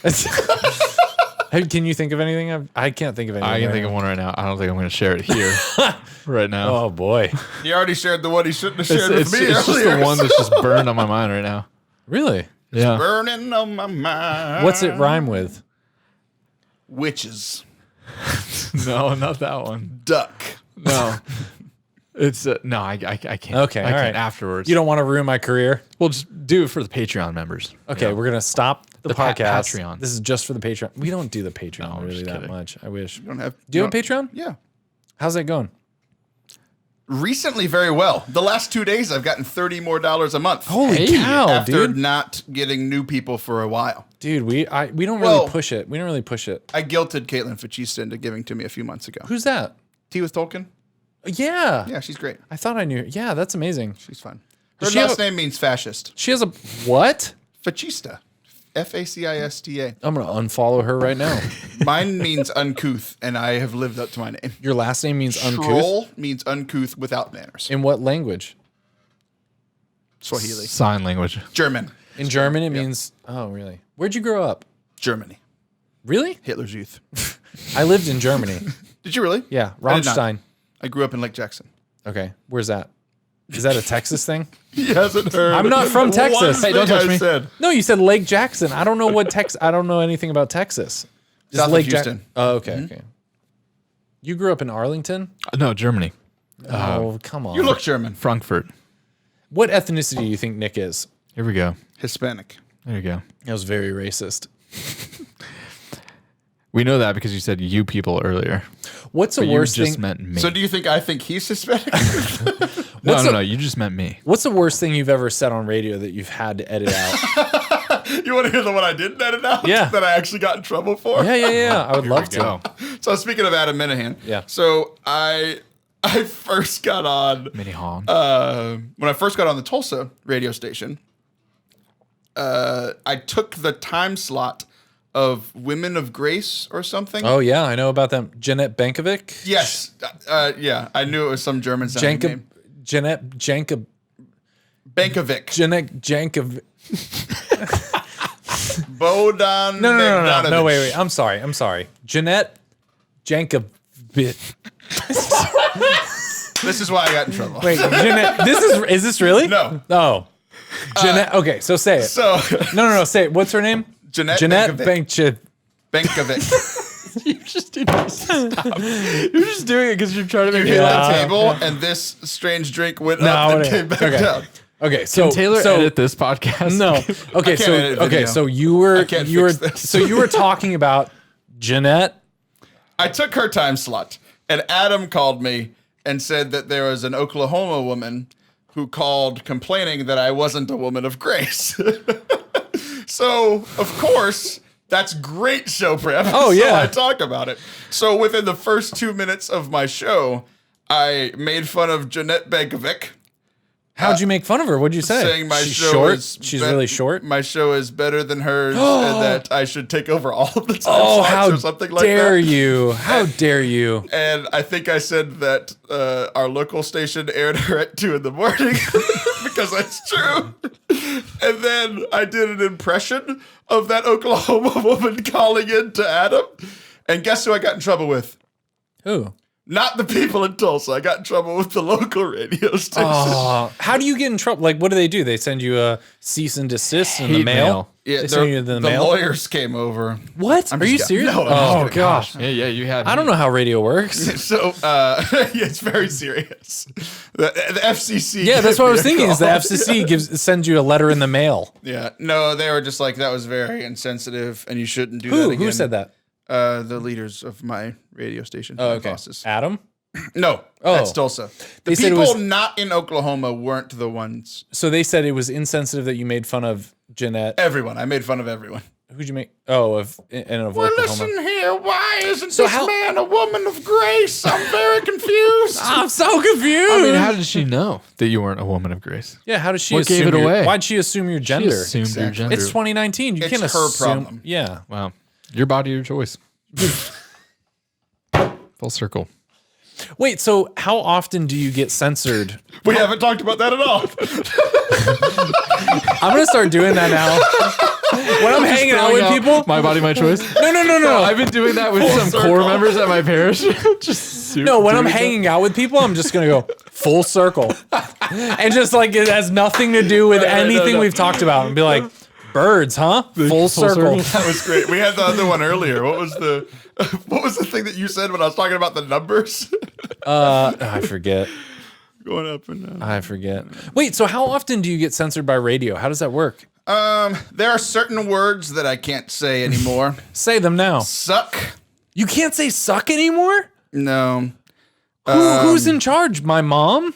What I can't cuss, but there are a lot of things that I can't say, but If my a guest guest- can say. So Yeah, I had a because priest it's- come on and say shit. Really? Totally fine. A real priest? Yeah. In the Catholic Church? Yeah. Like ordained? Yeah. A Mormon priest. full circle. Wait, a priest said shit on your Yeah. show? He was awesome. He was allowed to say that and you aren't? Right. Because he's a guest. Yeah. So next- the guests can get away with anything. So this is You know what I'm going to do the next time I'm on I think your I show? understand that. I think I get that. I'm going to say so many bad things the next time I'm on your show. Just to see what gets. Nick, you want to come on my approved. show? Yeah, sure. I'm going to come on your show and just be like, shit! That would make it though. So who is is it Red Sea that will like the Are boss? you trying to get me in trouble? No. I just want to understand. Just curious. I seek only to Give understand. me names. No, I'm just saying like so you I've been so careful with how I've told this. Oh, you've been specific so story. great. No. I mean, it's just good to understand for people that want to get into radio. So Red Sea is How in many charge people of watching this do you think want to get into radio? all of them. Sup, Tim? I think all of them, because it's not very many people that watch this. Sup, Todd? I'll do it. I'll get into radio. Yeah. There's a neighboring parish next to mine that has a tower that I think was up for grabs. I mean, if someone asked us Is to up for play grabs. this on radio, no, we wouldn't be able to edit it. I wouldn't want to edit it. There wouldn't be any way we could broadcast unless they were like, let's broadcast a 2-hour show this week, a 1-hour show next week, a 3-hour show the following. Like, it wouldn't work. Yeah, they're not going to do that. So is it the FCC or is it your like Red Sea that No, yeah, comes to it's you? the directors of the Catholic radio station. And they say you can't say suck. Right. What other words? Um, Say them. one time, I can't complain about the internet connectivity because one time I went off on Sudden Link, which is our local internet provider who has a monopoly. You can't complain about that? Because the director of Suddenlink is on the board for the radio station. There it is. So Does that bother you? Does that make you want to just the go to internet connection? Absolutely. Does that make you want to go to like podcasting or something where you can say whatever you want? Well, that's why, like, You can be whatever gender you want? Over the years, well, that's been years in the making, but It's really big of you to transition. for many years, like the last 2 years, 2.5 years or so, it's been like primarily I'm making a podcast. Yeah. And I will edit it down for radio. Yeah. So like if you came on the show and said shit, I would edit it out But in the podcast, it would be for the radio, Yeah. and then I would do the full thing for the podcast. Because like essentially, I own my content. I can do whatever I want with my content. Yeah. So Why not just do that? Why not just like double dip then? Would that be? I know, like if someone, I mean, in some ways, if someone came to us and was like, if you can edit a 50-minute version, we'll broadcast it in Tulsa and Wisconsin and wherever. Yeah. Then maybe we would be like, okay, sure. Yeah. Let's do it. Yeah, it's not that hard if you have some kind of time marker. Yeah. Where you're like, okay, we're gonna do an hour, and somebody can edit it down to 54. Like that's not hard. Yeah. If you did 2 hours and did 54, like that's impossible. What's the weirdest thing you believe that people wouldn't think that you actually think or believe? Oh, that's a good question. Like what's something that you believe that your listeners or like that people would really judge you for believing? I believe Not a sports thing because I don't like sports. You know, just like with we're gonna be really real, and this is gonna piss off some of your. It always pisses people off when somebody talks like that. I don't give a shit About my listeners. That's No, essentially I don't care about you. No, if someone Todd. No, here's the thing. No, here's the thing. Most people on the internet, I'll just talk about the Catholic community. Someone hates on them and they give them attention. Just pull a Trump. Just who cares? If I comment about my haters, I'm telling my whole platform, all my followers, this person said this. I just don't give a crap. Like, who cares? You can't say crap in my presence. I suck. Okay, what's crap is something? one of Yeah, my no, words. I don't. You're not So, going to piss off anyone because we don't really have. It's my mom. You're not going to piss my mom off, and if you do, I'll give her a hug. It does make me upset, even how much the show has grown, how much I feel the show has gotten better. It is upsetting to me that other shows get listened to more. How do you know? When I think mine is better. How do you know that other shows get listened to more? I can see numbers or they talk about it. I know. You can see their numbers? How do you see their numbers? On certain podcasting hosting sites, you can see how many downloads. Oh, you shouldn't look at that, man. I have to because I'm always comparing myself to other people to know where I stand. Yeah, but you know what I mean? Like, a lot of people watch, like, Jersey Shore. A lot more people watch Jersey Shore than listen to this show. Is Jersey Shore better than this show? Yes. You see what I'm saying, though? Yeah. I mean, it could be like kind of like field analysis, like what he's doing, because for like YouTubers, like their metrics are just like for everyone to see. So if they're putting out like a YouTube video specific to this one kind of topic or maybe product, or maybe it's themed in this kind of way, they'll know that, okay, that's probably not working, but then this really did work. So it actually does benefit. Like I'm going as a YouTuber, like a video producer, like for them to actually look at that. So if you're looking at it like analytically like that, like they went over this topic and it exploded, but this topic didn't really do so well. That could be really good, like strategic planning for your own show. Yeah, that's not it. It's always I try to give you an out it's there. It's always to see where I am. I told you I was going to frustrate people, and it's frustrating Nick. No. It's good. Let's process this. It's the whole thing that I was talking about with the podcast I listened to on the way over here. It's a blessing and a curse because it's like, okay, I have grown to this place, so now I am in this category. You know how they had like class systems or whatever? I know what you're talking about. I'm not A, B, C, or D, but it's like, okay, I moved into E, or I moved into D, or whatever. No, I know what you're talking about. But it's one of those things that it's like, I will never be in B or A because like somebody starts a podcast and they already have 100,000 followers for some reason. Yeah. They put out a shitty podcast. Yeah. And in the first episode, they got more downloads than I've ever gotten in 3 years. Like, but dude, but I do the same thing. To be completely honest, I do the same thing where I'll compare to other people's stuff and I'll go, okay, yeah, if every time I did, if all of my content was 10 things you should do for Halloween to be super Catholic, If like if I Number like, one, don't do it. yeah, The like, end. yeah, like if it like I do the same, like I get in the same place where I'm laying in my bed and I'm scrolling through stuff and I'm like, man, this stuff is not as good as what I think I'm putting out. It's getting all these views, but then I have to remind myself like, well, yeah, but like what this is not for the type of people that actually value this. Like I remember, I forget who it was. It might've been Tim Ferriss or someone that was talking about, Your good friend. yeah, my good friend, Timmy, as I call him. I talked to him earlier. Actually. Yeah, yeah. We had to kick him out. You could have a podcast with 1 million people, or you could have a podcast of 10 of the most important people. And like, you might only have 10 followers, but if your 10 followers are Jeff Bezos, Pope Francis, Edmund Mitchell, Nick Gutierrez, I mean, those are the most important people in the world. I don't know. But I feel you though. I'm not going to pretend that I don't also feel that way, where I compare myself and I'm like, this stuff is crap. Like this stuff is vapid and shallow and it's clickbait. Yeah. But I think that's always going to happen. Yeah. Yeah, and it's so weird because I oscillate back and forth. Like this is just like whether it's podcasting or anything in life, between every 17 seconds, I think I am God's gift to earth. Yeah. And I am the worst piece of crap ever made. Yeah. And like like seriously, like when it comes to anything I do, husband, father, Yeah. person, coworker, podcaster, Yeah, no. Yeah, I can speaker, relate. whatever. I can relate.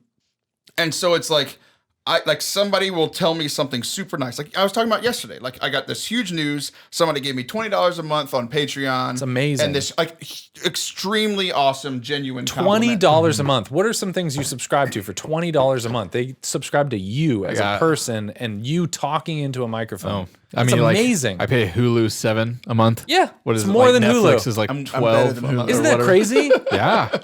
Like you should Hulu celebrate and that. Netflix combined. Yeah, that's amazing. Right? Yeah. And then the next second you Or talk to someone Hulu that with has, the ads. Right, exactly. Yeah. So like I was on a high, and then the next bit of it's always about what I'm comparing to, right? Is it this good stuff or is it this stuff that's more popular or better or whatever? So Yeah. it's the human condition, man. Right. Trump is super popular right now. But I think you're better than Trump. He is. Is he the most popular person ever? Most like popular as in like everyone's talking about him. I think Michael Jackson, apparently there were stories that like even in third world countries, Yeah, that's people true. were like they knew about Michael Jackson. Michael Jackson, Michael Jordan. Jordan. You know that the Jordan symbol, they did tests in all across the world, including third world countries. The Jordan symbol was more correctly recognized than the cross. Really? That is wild. Oh, of him doing like that dunk like free throw shot. Yeah, the Jordan symbol. Yeah. Why do you think that is? I don't know. There's not many of his shoes in third world countries. Like it baffles me. It really does baffle me because we've been doing this for 2,000 years, and lowercase t. Like I don't know what they said. You know, like They were like professional American basketball player T? I don't know. I'm not sure. Plus sign? I don't know what that is. Yeah, you drew the plus sign wrong. Yeah, it's wild. It's wild. I felt very sad for our evangelistic efforts whenever I read that story. Do you think you will do radio in some way, shape, or form, podcasting, radio, something? You'll talk, you'll perform, whatever. Like if you condense down what you actually do, it's you talk, you entertain, you're yourself, you live life. How much longer do you think you have? Like in life in general? No, just doing that. Like- Just doing that thing. Yeah, I think it's the same number in about 20 years. Yeah? Yeah, I think I will die in about 20 years behind a microphone. And you'll keep doing it? Yeah. Yeah. Do you think it will change the platform or the medium? Podcasting possibly, because like it's so saturated now that I think there's going to be something new that's going to pop up. But one of the reasons that I love public speaking is it has been going on for eons and it's not going anywhere. Yeah. And it's one of those things that like when automation comes in and computers are running all of your screens and stuff, it can never do what y'all are doing. Yeah. Like it can never replace somebody sharing their opinion, sharing even facts in creative ways, which is the whole point of ministry. You know, like that's a very dumb way of saying the Great Commission and what we're supposed to do and new evangelization, all that stuff. Just say the truth in ways that make sense, you know, in ways that are engaging. I think I'll always be doing that, and I'll die behind a microphone like this. Yeah. I feel like that tension between thinking you're the worst garbage person in the world and thinking you're God's gift to man.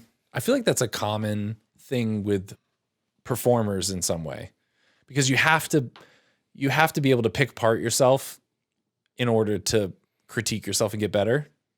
And then you have to also be willing to think, I'm worth listening to. I'm worth getting behind a microphone and broadcasting in Tulsa and Wisconsin and Seattle. The most ironic thing about editing, which is like, honestly, it's one of my favorite things to do in the world, is I'm most of the time, or not most of the time anymore, but a lot of times editing myself. Mm-hmm. So I am at the same time, man, that was a really crappy way to say that. Wow, it sounds brilliant now because I'm a great editor. All at the same time, I'm being humbled and super proud of myself all at the same time. So yeah, it's strange. So you love editing. Do you think there's something to, like, you're editing out what you feel like are mistakes or like silent space like that? Do you feel like, though, that there's something added when someone's just like including that when it's live? The difference between live and edited. So when you give a talk, it's live. There's no editing. Right, but it is also... If you could, would you just give them the edited version? Absolutely not. But I've also worked on public speaking for years and years and years. True. And so in a way, that's editing. I get your point. Right. Yeah. But at the same time, live, a lot of times, like even how I speak, unless it's in front of hundreds of people, like usually it's 100, 200, something. Like there's interaction with the crowd. It's going back and forth. I haven't looked at Nick in a very long time. Hey, Let's look at him. Let's all look at him. Let's all look at Nick. Man, he's pretty. He's very, very good looking. Gosh, he's pretty. But there's that back and forth, and you're kind of feeding off the crowd and that sort of thing. So there is going to be that awkward pauses and that sort of thing. But it's one of the reasons that I edit my show less than other shows is, one, I've been doing it longer than everybody that I'm editing, and like speaking and doing radio longer. Yeah. But also, how many years? 3 years. Yeah. So a lot of the podcasts that I edit have been going for like new or within the last year and a half or so. Yeah. But also because was that the noise that? No, I made a noise in my mouth and I didn't mean to. It sounded like a sound And then Nick bite. made eye contact with me, and then I was like, I just had no idea. Sorry, keep going. Nick, and he starts doing stuff behind my back. That's an amazing V-neck. That's a V-neck with a pocket. Where is that from? It's a frocket. Is that from Target? I don't know. My wife about 6 months ago was... Stop touching No, that's from me. Target. No, that's from Target. I don't know. It's Goodfellas. My That's wife from Target. got tired of looking at me about 6 months ago and told me to work out and bought me a bunch of new Oh, clothes. that looks great, but it has a front pocket, because I just bought a shirt that color, but man, if I would have seen, wow, I like the pocket. That really adds something to the V-neck. Anyway, sorry. You're talking about, you edit shows that have... Yeah, so like editing has made me aware of my failings as a speaker and has given me awareness of that and helped me to grow in that. So when people say a lot of ums or... I do that a lot. One of the things that people don't realize a lot is like when they're speaking faster than their brain is going, they're like, and then I went over to his house. That's so me. You don't realize that you're doing that. It's me, and I will say as well all the time. Yeah, you do. I hate it about myself that too. So like hearing that over and over and over again, and having to make the choice, am I going to make this sound natural and real, or am I going to take it out?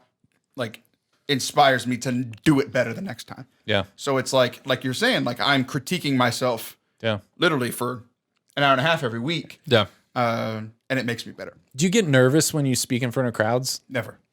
Do you like one time I spoke, and the bishop of the diocese, it was a diocesan youth rally, and he came and sat in the front row, and I've never been more nervous. I was so nervous, and I had only slept for an hour and a half the night before. Oh, damn, you because party of travel. hard. It was travel, dude. It was the worst travel day of my entire life. Cocaine. I got there in dress shoes, athletic shorts, a t-shirt, none of my luggage. I flew through a lightning storm. Helicopter. Why is this lightning storm? I don't know. It's because we were circling. Oh, we were circling the airport. Yeah, you were and they were circling. like, "There's lightning storms, so we're going to Not land. I'm like, that's the worst decision I think anyone's ever made. Hopefully we have enough gas. It was very traumatizing to me, which is why I'm doing this. Yeah. See, I don't know my idiosyncrasies in front of video, and that was one of them. And you pointed it out. We're gonna let you edit the video version of this podcast. But yeah, so I was so tired and so nervous that he made a beeline for me right at the end, and I had to go for it. It was right before Halloween, And as he walked up to me, I said, "Nice Halloween costume." And For the bishop? Yeah, the bishop. Why did you say that? Because You were so nervous? I was nervous, and also I feel like bishops sometimes need to be treated like Yeah, regular people right, because right. no one treats Like them that scum. way. I'm so guilty of Like that. I do that all scum. the Let's time. treat them like scum every now and then. I just talked for 45 minutes, and I Yeah. did my style. I Yeah, told yeah. 25 minutes of jokes and shared So the what'd he gospel do? for What'd he 20. do? He stopped and paused and stared at me for 6 seconds, and then let out this huge belly laugh. Nice. And I've gone back to that diocese 5 times to speak to his youth ministers, his youth. Oh, that's their amazing. men's conference. I love Like, it. Oh, and every time I come into town, he asks to see me. oh, that's a feel-good story of the year. I love that bishop. Bishop Nicholas. So so the first time you've ever spoken in front of more than 5 people, did you get nervous? I used to get nervous. How old were you? The first time you spoke in front of more than 5 people? And then Nick, you're gonna go next. College, freshman year in ministry. I started speaking Freshman year of ministry. of college. I started doing ministry. You were in ministry. Yeah, I like Where? campus ministry at Incarnate Word in San Antonio. So I was like a campus ministry intern or whatever. Okay, your first talk, or you had that was it. It was a talk on what? I don't remember. And in front of I've talked so much since then. and in front of who? It was called The Fire. Okay, you were the fire that I week, was. And so they were I like- used to look much hotter than I do now. and they were like, Taylor, next week at the fire, we want you to bring the fire. Right. Topic is Fire. I don't know. It was probably terrible. okay, and you got nervous. Yeah, and being a music major, I would like my instrument was my voice. Mm-hmm. So like I would sing, I would go up like we had to perform for. It's killing me that we're talking about editing, and then I hear myself making all these. Dude, there's no editing. We are gonna have no editing. It's the real me, everybody. Yep. I would shake singing in front of people, even though it was like 6 Singing? of my closest friends. Yeah, Really? Yeah, and like Why do you think that is? because of the nervousness that people have performing in front of people or talking in front of people. Yeah. But I did it so much that freshman year that like it never bothered me after that because like most of the time I knocked it out of the park or did exactly But what I was that's supposed singing. But when you spoke in front of people, how is to. that different? It took maybe about a year or two, Yeah. and like so I led worship like professionally in college. Like I started pretty early doing conferences and retreats and that kind of stuff. But it wasn't until I became a youth minister that I started speaking more often. Yeah. I would kind of do like the speaker as worship leader thing. Yeah, which yeah. means it wasn't very good. It was right before worship, you know. Yeah. Sorry, Nick. Guys, we're about to lead into this song, but before we do, I just want to say, Here's the one scripture verse that I have memorized. just want you to think about this. Lift your hands. So let this be our prayer. Let this be your prayer. That's the worst thing. I can't stand when people say it. What do you think I've been doing? Close your heads and bow your eyes. That's why I hate at the end of Mass when they're like, let us pray after the Eucharist is over. What do you think I've been doing for the last 56 Doing this minutes? whole time, man. You're late to this game. But that's when I really started like honing the speaking stuff because I was doing it every week. And I wasn't more nervous, but I wasn't as free. Like Yeah. I was tied to my notes. I was tied to the stand. And now it's strange. Unless I'm giving like an actual new talk, new material, because somebody asked me to give this specific talk that isn't one of the 120 I have written and saved in my computer. Like I'll be more tied to my notes. But like, most of my talks that I give, I've given Yeah. multiple times, and my notes are there, and I use them once. You know, I feel like for me, like as my awareness, like if you could draw a bubble around me, as my awareness, like the farther out my awareness got, the better I got as a speaker. When I first started speaking, all I was nervous about was, am I like Scott Hahn? And all I cared about was like, I just was so consumed with, how do I sound? What am I sounding like? What am I saying? Do I sound like Scott Hahn? Do I sound like Mark Hart? Do I sound like Jeff Raymond Kidd? Arroyo. Or Raymond Arroyo? And like my awareness bubble was just all about me.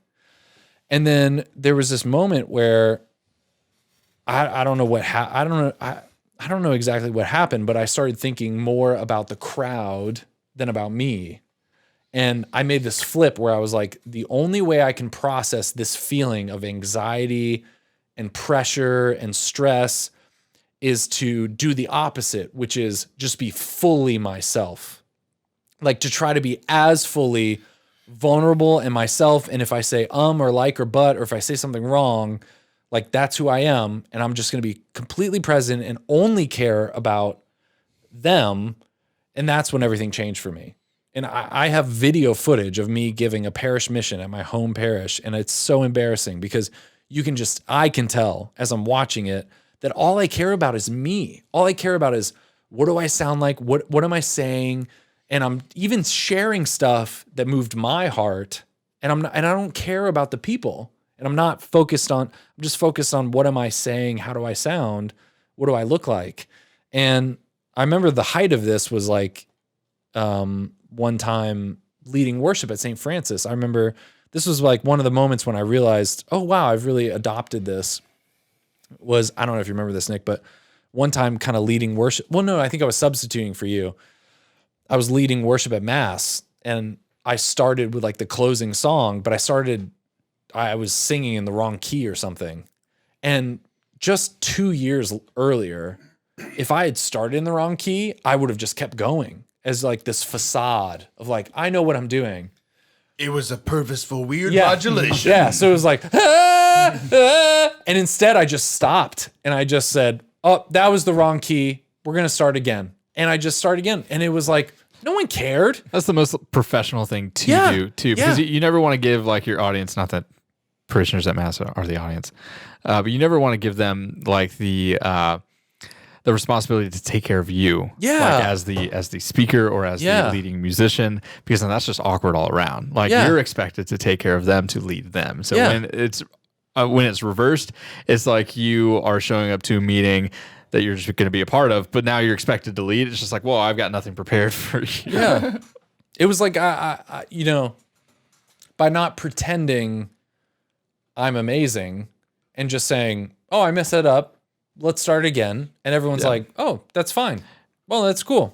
I think owning up to it too is also like kind of like endearing to some degree too. Yeah. Because I mean, a majority of the people there knew who you were. Yeah. And I'm sure that helped. Dear God, we can't wait till next week when Nick comes back. I think I was sick that day. I think I was playing drums for you. Maybe, maybe or something like that. But like, if you would like, just maybe 2 years earlier, I would have said, no, I'm the type of person that never messes up. So I can't break that facade. So if I've started in this key, I'm not going to stop in this key, and I'm going to pretend everything's okay. And I think that's, I don't know, that really changed for me. Like for people listening, the caring more about the audience than you care about, it's like humility, that whole saying, which is kind of cliche, but humility isn't thinking less of yourself, it's thinking of yourself less. Right. And from then on, from whenever that kind of changed, it's like anytime a microphone's in front of me or I'm in front of a crowd, I'm just like trying to notice the eye color of the person 7 rows back. Have you noticed mine? They're beautiful. Oh, it's so beautiful. I've lost all my hair and I've gained 50 pounds, but I still have But you my look blue eyes. strong like bull. And that's a new shirt. You haven't washed it yet. Have you? I've had it for a year and I haven't washed it. Wow. But it still has that like silky appearance, like it just was bought. I only wear lace. Taylor, what do you hate? Okay, we'll go to Nick after this commercial. Is there anything you hate? It Nick? rhymes That I hate? with pother. Oh, fudge. I already asked that question. Yeah, you did ask that question. We had a segment with Kyle see, Hyman where we asked like things that are like getting in your gourd. It's fall. It's gourd season. It's decorative gourd season. And this is the season where like there are some things that just kind of piss you off. I hate getting asked the same question over and over. Really? How often does that happen to you? I'm married, so. Oh. You also hate women. Yeah. Brought to you by Buzzballs. Do you want me to finish that for you? Sure. Is there anything you wish you could say on your show that you would like to say on our show? All the things just popped in my head that I won't say. Why not? No one listens to this show. Oh man, I'll give you a sneak peek. So I was looking. This was my phone. Again, I'm talking with my hands for things that only I see. Your phone's right here. I know it's in my pocket that Yeah. you keep pointing out. So I ran out of things to say the other day. Liv Harrison just texted me. We were just talking about her. She Read must it. have Read it. Read it out loud. What'd Liv she say? Harrison. If John from Stay Close to Christ gave you a box of things from me, could I get it from you? No. Her name is Liv Harrison. Olivia. Harrison. Short for Liv. Olivia, I wish you would Olivia text me. is short for Liv. Let's do that right now. Olivia, please Yeah. text me. Can you put me in a Text. group chat with Olivia? I want her to come on the show. Okay. Do you think she'd come on the show? How often do you ask your current guest to be like, we want someone better? And No, I'm ask not them saying to she's do- better than you. I'm not saying she's better than you. I'm just saying I want her to come on the show. Hey, Liv, I'm on Edmund Mitchell show. Again, that makes me so angry. Nick, while he's texting, think of a question for him. Okay. Text him now. That sounds terrible. I'm going to edit that out. Group text us. I did. Shoot, I'm glad I'm not. Johnny just texted me and said he's glad he's not here because I am. I have good friends. Do you think of a good question for me that he hasn't asked? Yeah, sure. How about what do you do? Like, okay, as a musician, right? You said you lead music on occasion, right? Do you I love speak, how easy that was. Do you speak more than music, or like at the moment? I think I speak more than the music a little bit. Yeah. Okay. So but the biggest thing that I like sell myself as is that I can come and do both. Nice. Yeah, yeah. And that's just like, Yeah. it's brilliant as far as like a marketing perspective.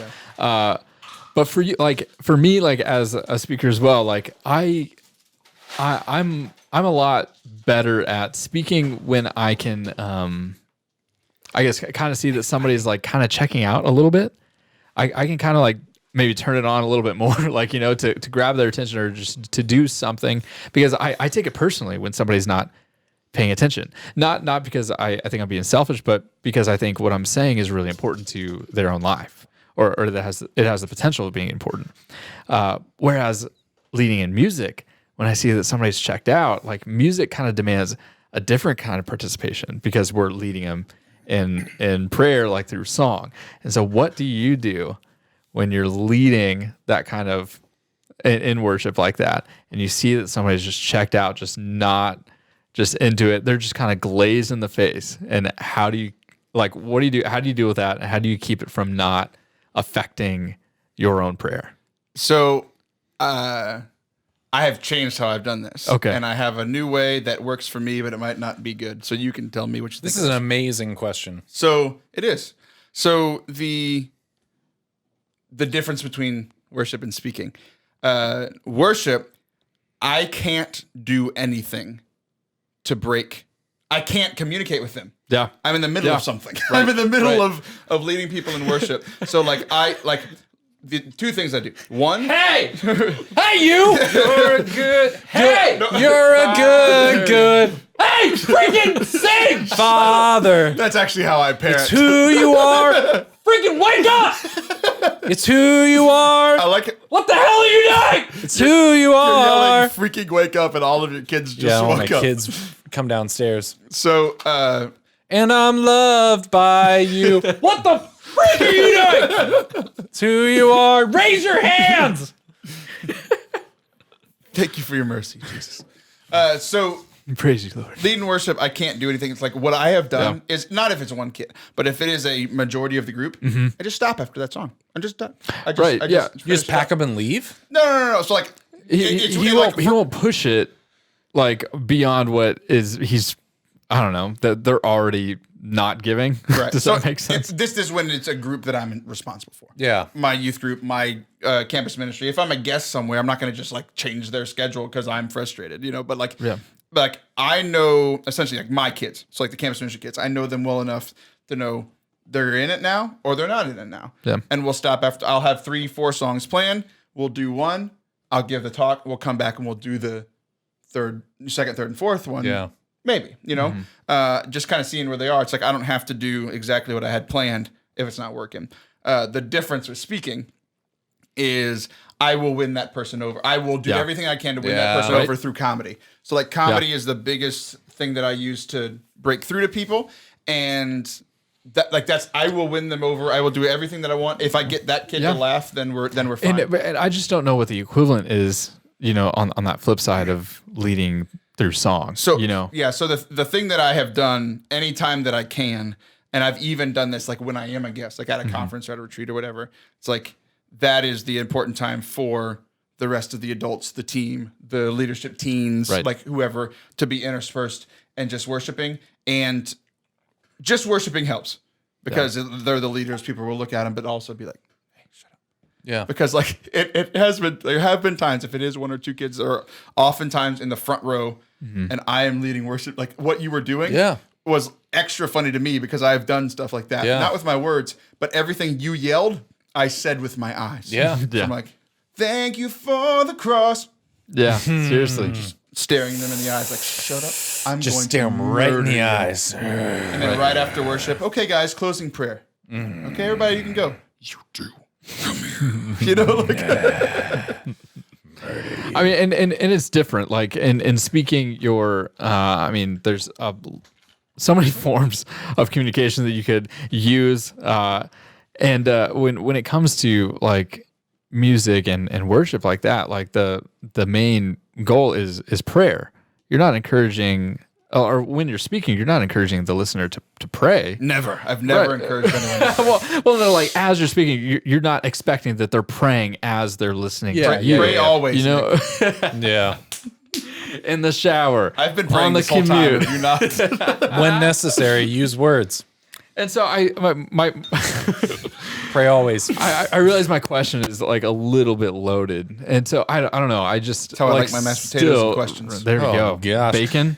But if you're I Cheese. planned that joke 3 weeks ago. but if you're speaking to that person, don't you feel like you're kind of everyone is hearing a message geared towards the person that's sitting in the front row that's like, I don't even like speakers with beards. You know what I mean? Neither do I. So, Like your whole talk is for that guy, but he's like, I'm a Republican. so I'll break out of it for a second to try to get that kid, and then I'll go back to what I planned. Yeah. And like, so it's different when I'm speaking to a group that I'm coming in as a guest, but when I'm speaking to my group, when I plan my talks, I speak to the two primary groups: the kids that care and the kids that don't. Yeah. Every other talk. Yeah. And I even tell the kids that care, like the leaders, like, look, you've probably heard me say some of this before, but now watch how I teach it. Yeah. So that when we have our meeting next week with just the leaders, Yeah. how did I teach that? What did I do well? What did I maybe not do well? So that you can share this with your friends, your family, you know, like that sort of thing. But yeah, when I'm a guest somewhere, I just have to pick somewhere kind of in the middle. Yeah. And go there. But like, yeah, so like when the kid's sitting there like that, I'll do whatever I can to Get them. 10, 15 seconds just for them. I'll Touch them. say a joke. Just make go it out fun. into the crowd and touch them. I've done that. Yeah, I have to. That's when they're acting up. Yeah. It's like, yeah. Just put your hand right on their shoulder. Heavy hand. I've learned that shame works very well. Yeah. Shut kids up. There was a kid the other day. I've been in ministry long enough to stay fairly relevant to like the new words that kids make up because there's new words all the like time. Visco girl. And they're always bad. See, like, I don't like all the words are bad. I don't know what it is. VSTO has been around for a long time, though. Yeah, but Visco girl's a new thing. See, I don't know what that means. We'll look it up afterwards. But Visco girl. But I also know that 90% of those words that I don't understand are not good. Yeah. So I was giving a talk the other day, and a kid said something in response to something that I said. We were all laughing, and then he yelled something out. Yeah. And probably a racial slur. You just didn't know how to feel, did you? No. So I knew exactly what he was doing. Oh. I knew exactly what he was doing. So I said, "Oh, do you want to repeat that a little louder? I didn't hear you." Oh, good. And he was like, "No." I was Why like, did he just randomly yell a racial slur? It wasn't a racial slur. I don't know. What did he yell? Some word that I don't understand. I still didn't understand it because I kind of didn't hear him, but I also understood enough to know that it was one of the new kid words that. So he just randomly yelled a word? It had something to do with what I'm saying. I'm guessing. Okay. And he said, and so he was trying to make a joke that you know, essentially that all the kids understood that none of the adults. Yeah. did. So he's just like Gibraltar, and you're like, is that a straight? yeah. You're like, repeat that again. And he's like, nope. No. I was like, you want to say that again? Very loudly? Gibraltar. And so he didn't act up the whole rest of the talk. So shame always works. Wow. Yeah. I was always taught like to never single out a kid. Yeah. You know, in the midst of I don't follow of their rules. friends. That's well, a- no. I'm saying that that's like a Don I've Bosco. definitely done that before. I've tried that. I've tried that. I think there is value like when it is calculated. You know, I don't know, but like different methods, for different times too. There's a kid that loves me to this day, but our entire staff was at this event and I was the speaker. And there was this one kid who everybody knows he drives me insane. Like he was the one that like knows how to push your buttons. Yeah. And in the middle of my talk, he just yelled out, "I play the viola!" Like in the middle of I did the 20 minutes of silly. What a freaking... I did the 5 minutes of transition, and then I started getting to the heart of the gospel. What a loser. I play the viola, and I look at him, I said, "No one asked." And I kept going. The entire crowd just... and the youth ministers were mad at me. And he came and gave me a hug before he left. Really? It was like he was fine.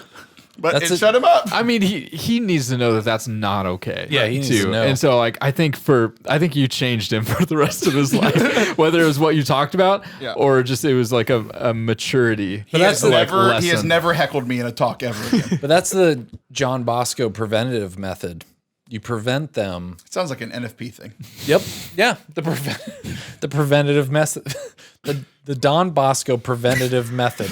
My preventative method is that I don't have sex. Billings? That's apparently Creighton? what Don Bosco sounds My like. preventative method is I wear this burlap sack. I don't shave my legs. Preventative method. Saint Teresa Alate. I don't shave my armpits. Hashtag preventative method.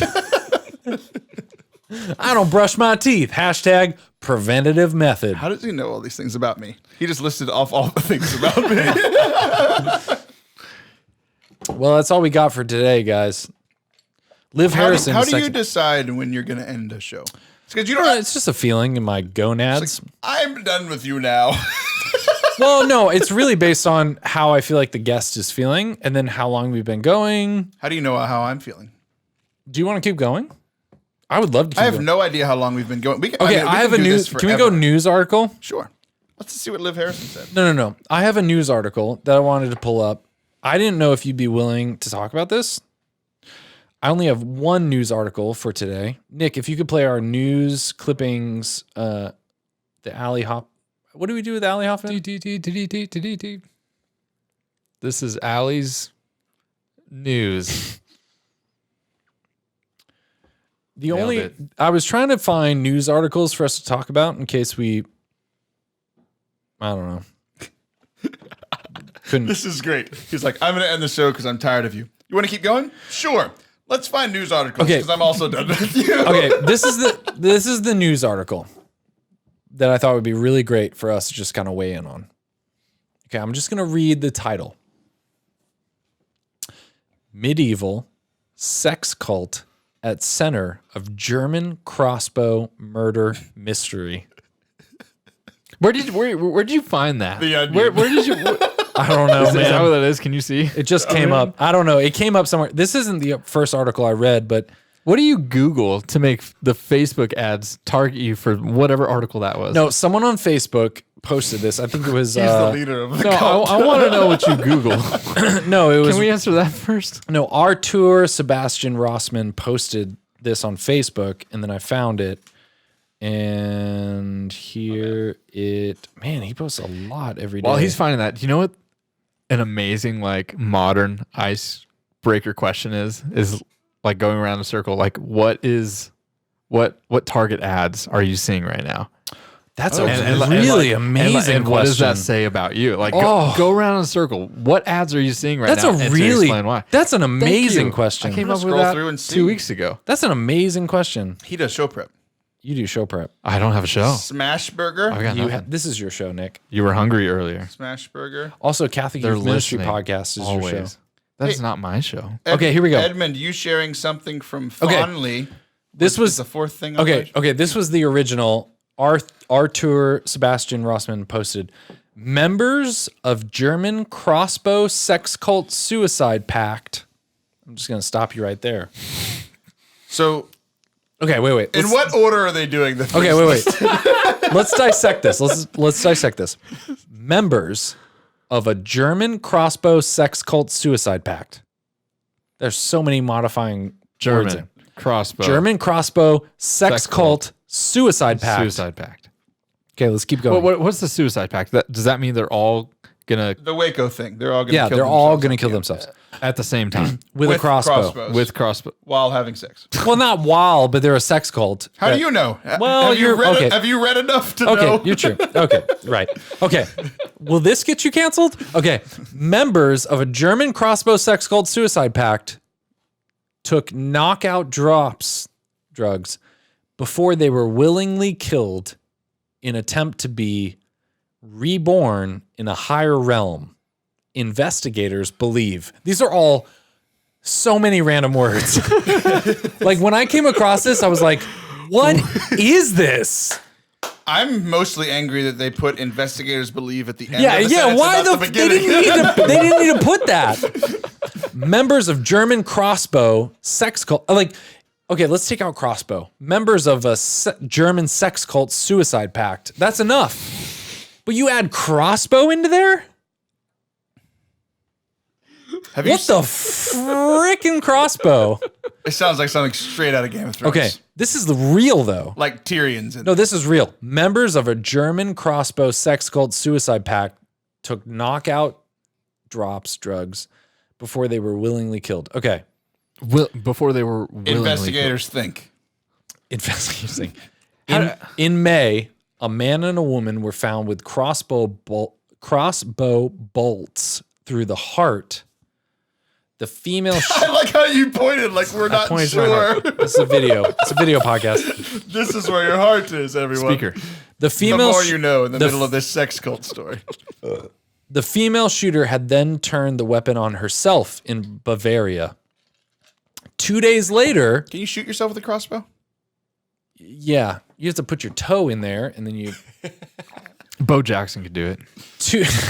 2 days later, 2 other women who belonged to the sex cult were found dead 400 miles north in Wettingen. Detectives revealed today that the 2 shot by crossbow had taken a knockout narcotic similar to a date rape drug before they were willingly killed. 2 found at the separate address were believed to have poisoned themselves. They didn't use the crossbow. They're not going to the next realm. In May, German police were left baffled when 3 people were found dead from crossbow wounds. Wait, they weren't baffled before any of this? This was the point. It was just too much. 3 people were found dead from crossbow wounds in a sleepy Bavarian guest house. And 2 days later, 2 other cult members were found dead 400 miles north. What makes a house sleepy, Nick? I think willow tree. Yeah, that makes sense. 2 willow trees, a front porch, a cat. You're welcome. Isn't this crazy? Everything about this is crazy. I really like Nick's answer. So some Did I guy not just describe the house of your dreams just now? Wait, are you texting Liv in the middle of this? Yeah, I am. So some guy owned some medieval crossbow like shop where he sold mead and crossbows and like weird stuff.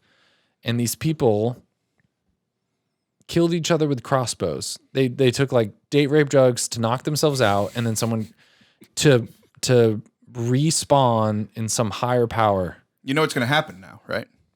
What? In about 30 to 40 years, in the exact location where all of this happened, there's going to be a couple that improves all of the sleepy houses. And then they're going to make a mecca for white women to come look at all the burlap and shiplap. Because this is exactly what happened in Waco. Really? 30 years before white women flocked there. So wait, so after that happened, There were no crossbows. So after that happened, There white might not have been any crossbows. Wait, but why did white women flock there afterwards? Because of the people that update houses with shiplap. Chip and Joanna Gaines. There you go. So like Magnolia. the Bavarian Chip and Joanna Gaines in 30 years are going to set up shop in Bavaria in the sleepy house, and then white women will flock there. That's so weird, man.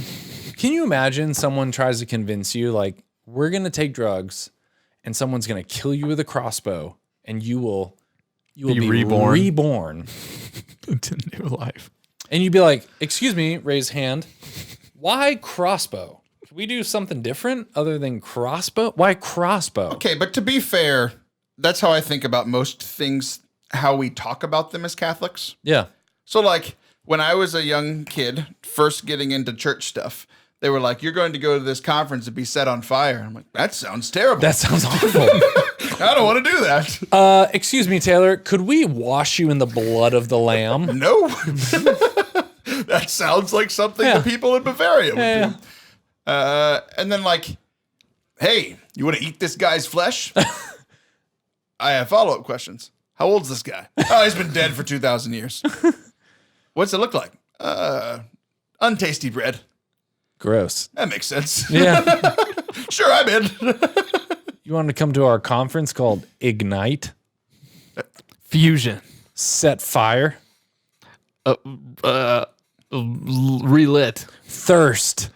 You were about to say Blaze, weren't you?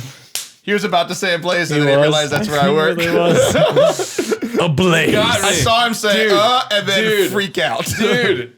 Oh man, you read me so good just now. Yeah, you saw me for It's who I am. better than our previous name. Dude, and that was not intentional. What was at your all. previous I name? promise that was not intentional. What was your previous name? Collaborative Catholic Formation Ministries.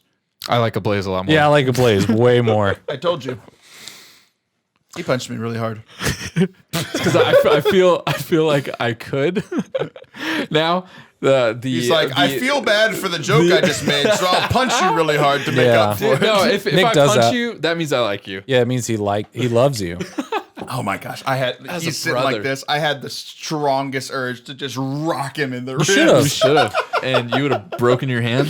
Do you think you would have broken every single bone in your But body? do you think like if you had to kill Nick, do you think you could Yes. with your bare hands? Yes. How would you do it? Like around his neck? Yeah, describe it. I would use my girth. Yeah. I have much more belly than Nick. And you would just I would suffocate him? Use my weight and Prove it. probably punch him a bunch of times, and then Yeah, but that wouldn't kill him. I punch hard. If you punch somebody in the face long enough, they will die. No, they That's very won't. true. You can crush someone's face. Yeah. Just by punching them? Yeah. Yeah. I don't think so. Yeah. Just by punching? Yeah. You would kill them? Yeah. I don't you know can about like that. crush their face in. By punching. I think about doing it to the man who Prove rhymes it. with father all the time. Prove it. Do it. So if you don't.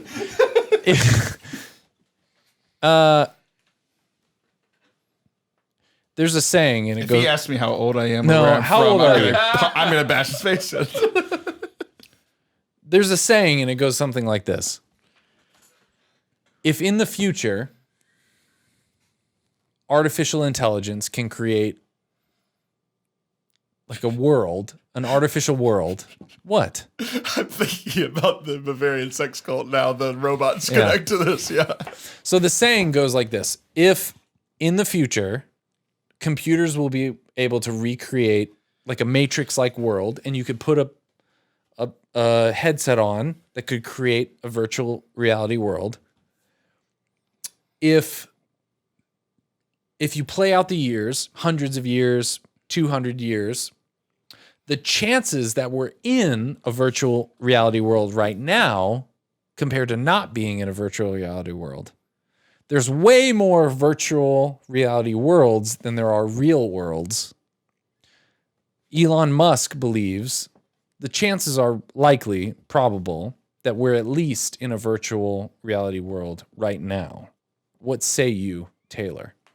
I think you took the same drugs as that Bavarian sex crossbow cult. Like 4 minutes ago when you left, you were fine until you went and got me a second thing of water.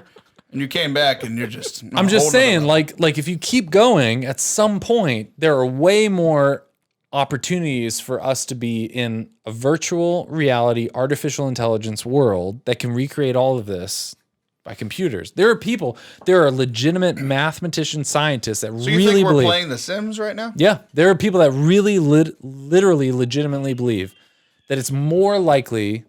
It's our goats. Oh. No, it's my daughter. I was only hearing it silently through this in my Yeah. headphones, and I was like, what is happening inside of my brain? That's legitimately what I thought. It's a goat. Who's or a in demon. there? It's a demon. There are people that believe that there's a higher chance that we're already in a simulation than we are not. The chances of us not being in the simulation already is very, very low. What say you, Taylor Marshall?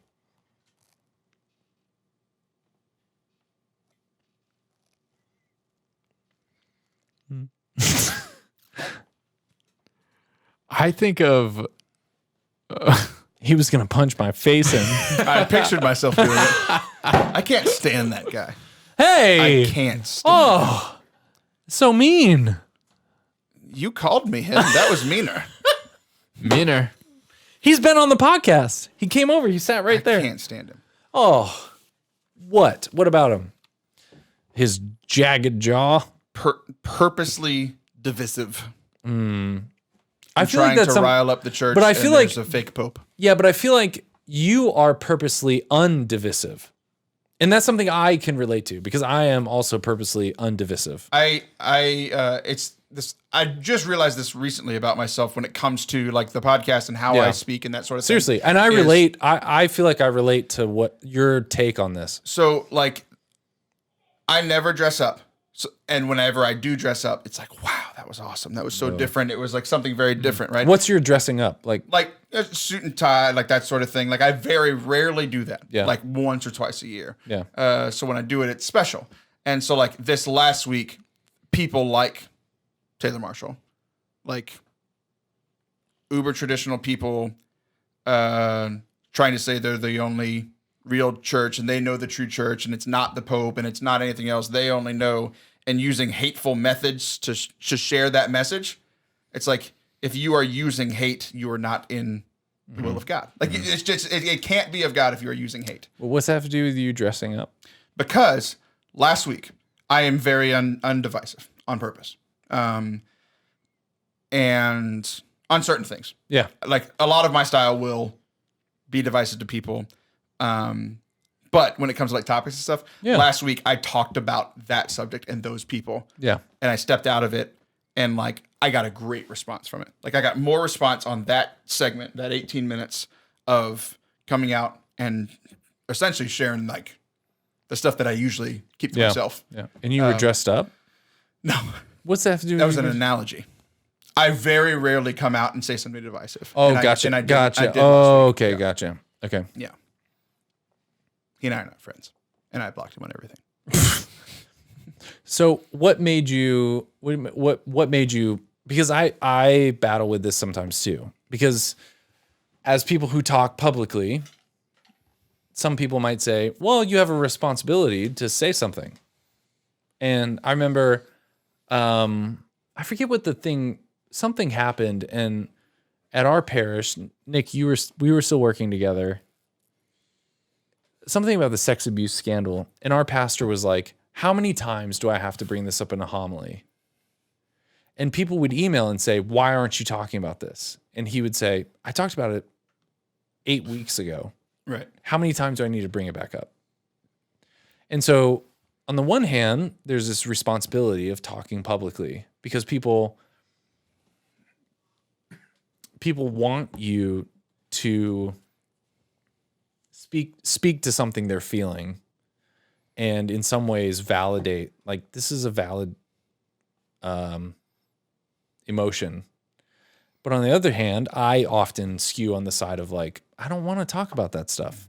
I don't want to give it air or oxygen.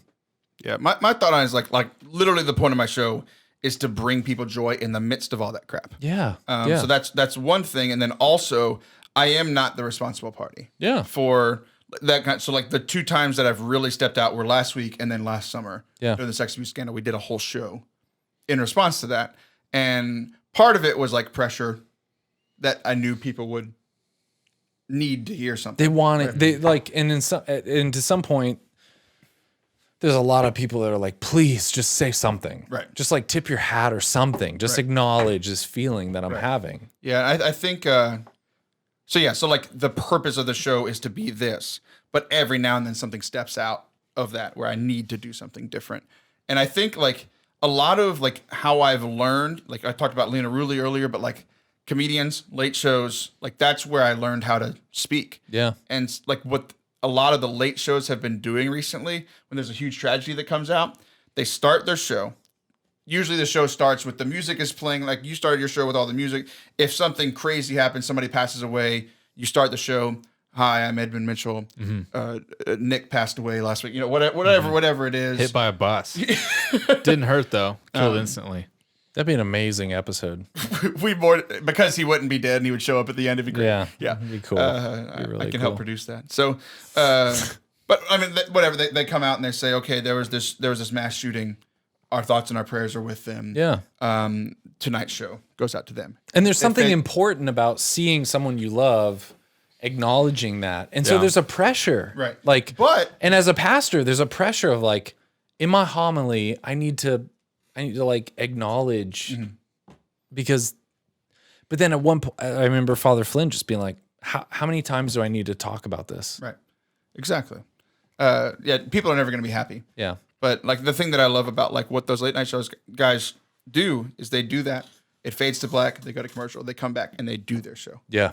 As they plan to do it, and then it's kind of we acknowledged it and it's over. Because a late night show is not their responsibility to figure out mass shootings. Sure. You know what I mean? In the same way that like church scandal, the Amazon Synod, like that's not my responsibility. Yeah. It's not my I don't know about it. Why like it would just upset me if I learned about it, I would imagine. Yeah. If everything that I'm hearing is true. Yeah. So like why even bother with it? Yeah. You know, so it reminds me of Jon Stewart was being interviewed by like, I don't know, CNN or Fox News or something.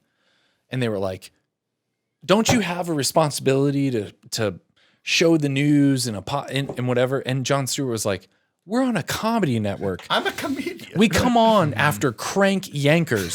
and the guy was like, but it, in statistically, most people under the age of whatever, they're getting most of their news from you. Don't you feel like you have a responsibility to be neutral or to project a certain thing? And he's like, no. Right. We're making fun of the news. And that's all we're supposed to do. And yeah, sure, like maybe most of America's only getting their news from us, but our intention is to make fun of the news. I get my news from Twitter and Jimmy Fallon. Yeah. That's how I choose to receive my news. And I'm so much happier Yeah. than people who watch, Yeah. I don't care what side you're on. If you watch Fox, NBC, CNN, whatever, like I am happier than you. Yeah. Because I'm not listening to this. It's constant negativity. Yeah. Constant negativity, no matter what. Like neither side has good stories. Yeah. What do you wish if you could talk earnestly to someone listening? Like, what do you feel like after, I mean, if you turn 50, 60, 70, you're on your deathbed, 80, 90, 100. I mean, you're strong like bull. You're 100, 110, 120. I'm dying before 60. My wife is hoping that because What do you what's like deep in your soul that you want people to take away from your body of work? Like if they listen to everything, like you listen to a lot of Lionel Richie, I do listen to a lot. It's just hello. What's his name? On out of loop. Lionel I actually have Richelli. a low playlist. No, what's his name? It's The just Italian Catholic. Lionel Richie. No, and Adele. friggin' the Italian Catholic. What's his name? Rulli. Lino. The Italian Catholic. Yeah. Okay. Just one of those. Like if you could articulate what someone gets from, let's say, from 3 or 5 years ago, they listen all the way through. They're a huge fan of you. Like, what do you want them to hear? What do you want to say to them? What would you want to just say? The biggest thing is that like we walk around not understanding the power of the resurrection. Like we walk around guilty all the time, not feeling great. Like even some of the stuff that I've talked about today, it's like my security obviously isn't in the resurrected Jesus. It's in not being as good of a podcaster as so and so, or getting some numbers. You know, like Jesus really did what he did, and that should affect how we live.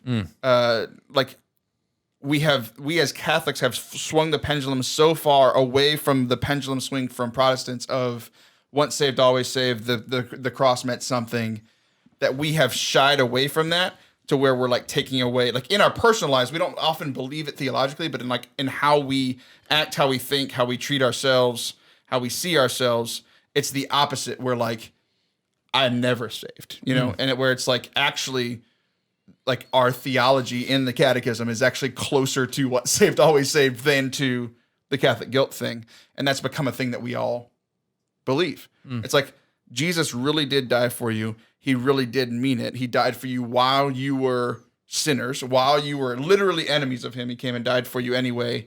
So like let's actually be joyful. Let's be confident in his love and mercy for us.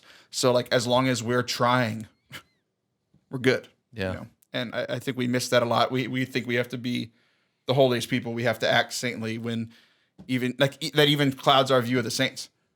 Not many of the saints were saintly more than 30%, 40% of the time. Some of the nuns, you know, they were holy. Some of the cloistered ones, you know. But I mean, we whitewash them, you know. Yeah. So that's it.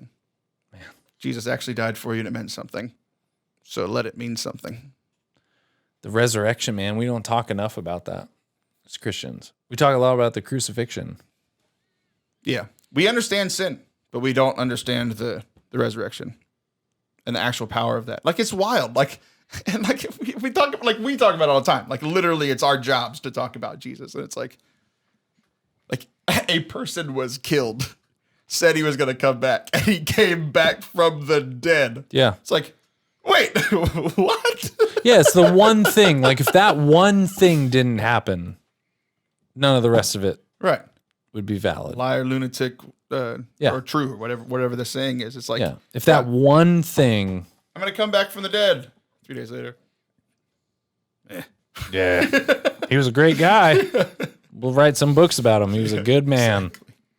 We'll put him in the Quran. He'll be fine. Just the other day, I was praying with 1 John, where it says, like, we speak of what we've seen and heard. And these are people who have, like, witnessed the resurrection. And you can almost hear it in that passage where they're like, this is freaking crazy.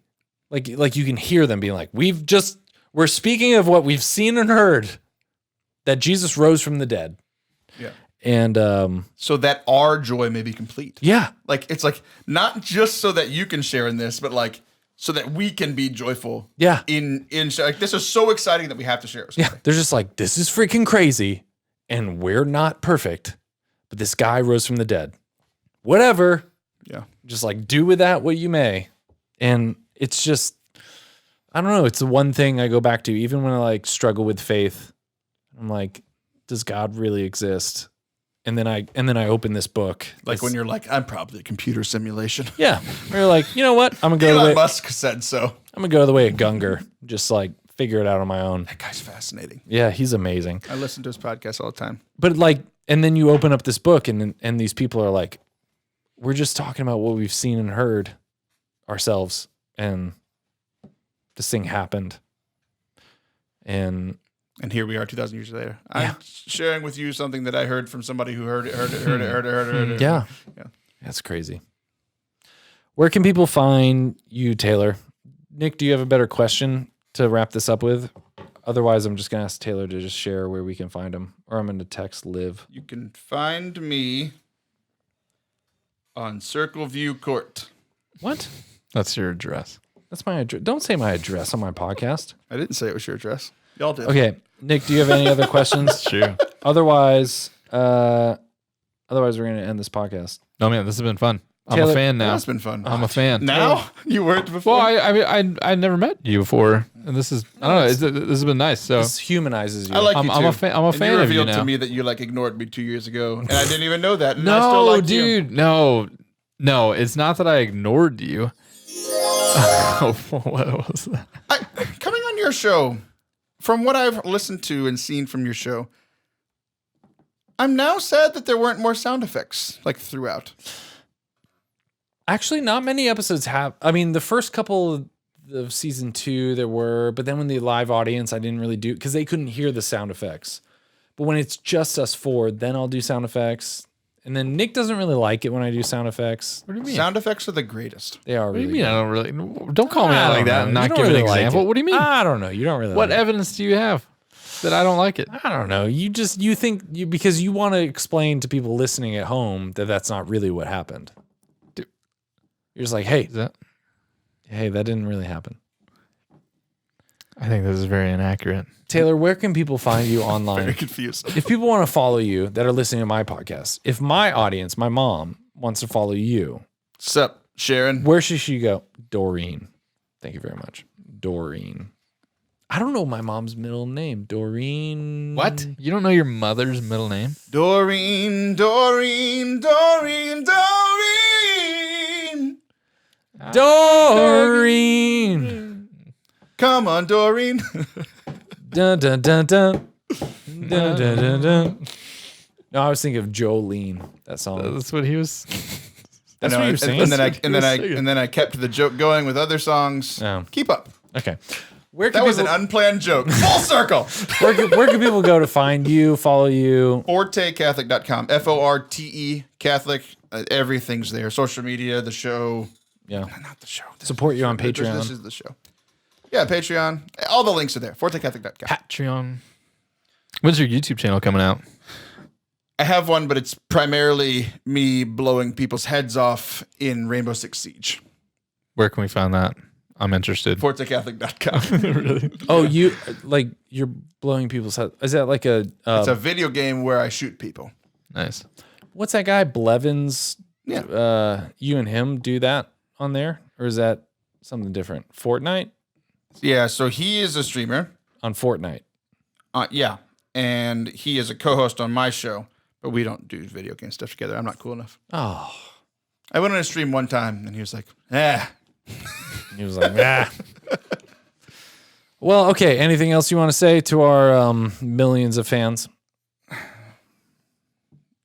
Doreen, I just want to talk to you for a second. Sure. I'm sorry your son doesn't know your middle name. I'm also sorry that I sang 2 songs that included your name from your time period that your son didn't recognize. I apologize on his behalf. I also apologize that for many years he's probably asked you the same question multiple times and didn't hear the answer. And I just want to apologize on behalf of the show because now I'm part of the family. And I also want to say to you that Nick would be a much better son than Edmund for you. Oh my gosh. Love you. Oh. All right, Taylor. Well, I love you too, Taylor. You weren't talking to me? That wasn't for me. Oh, well. Thanks, Taylor. Thanks for being on the show. Yeah, this was fun.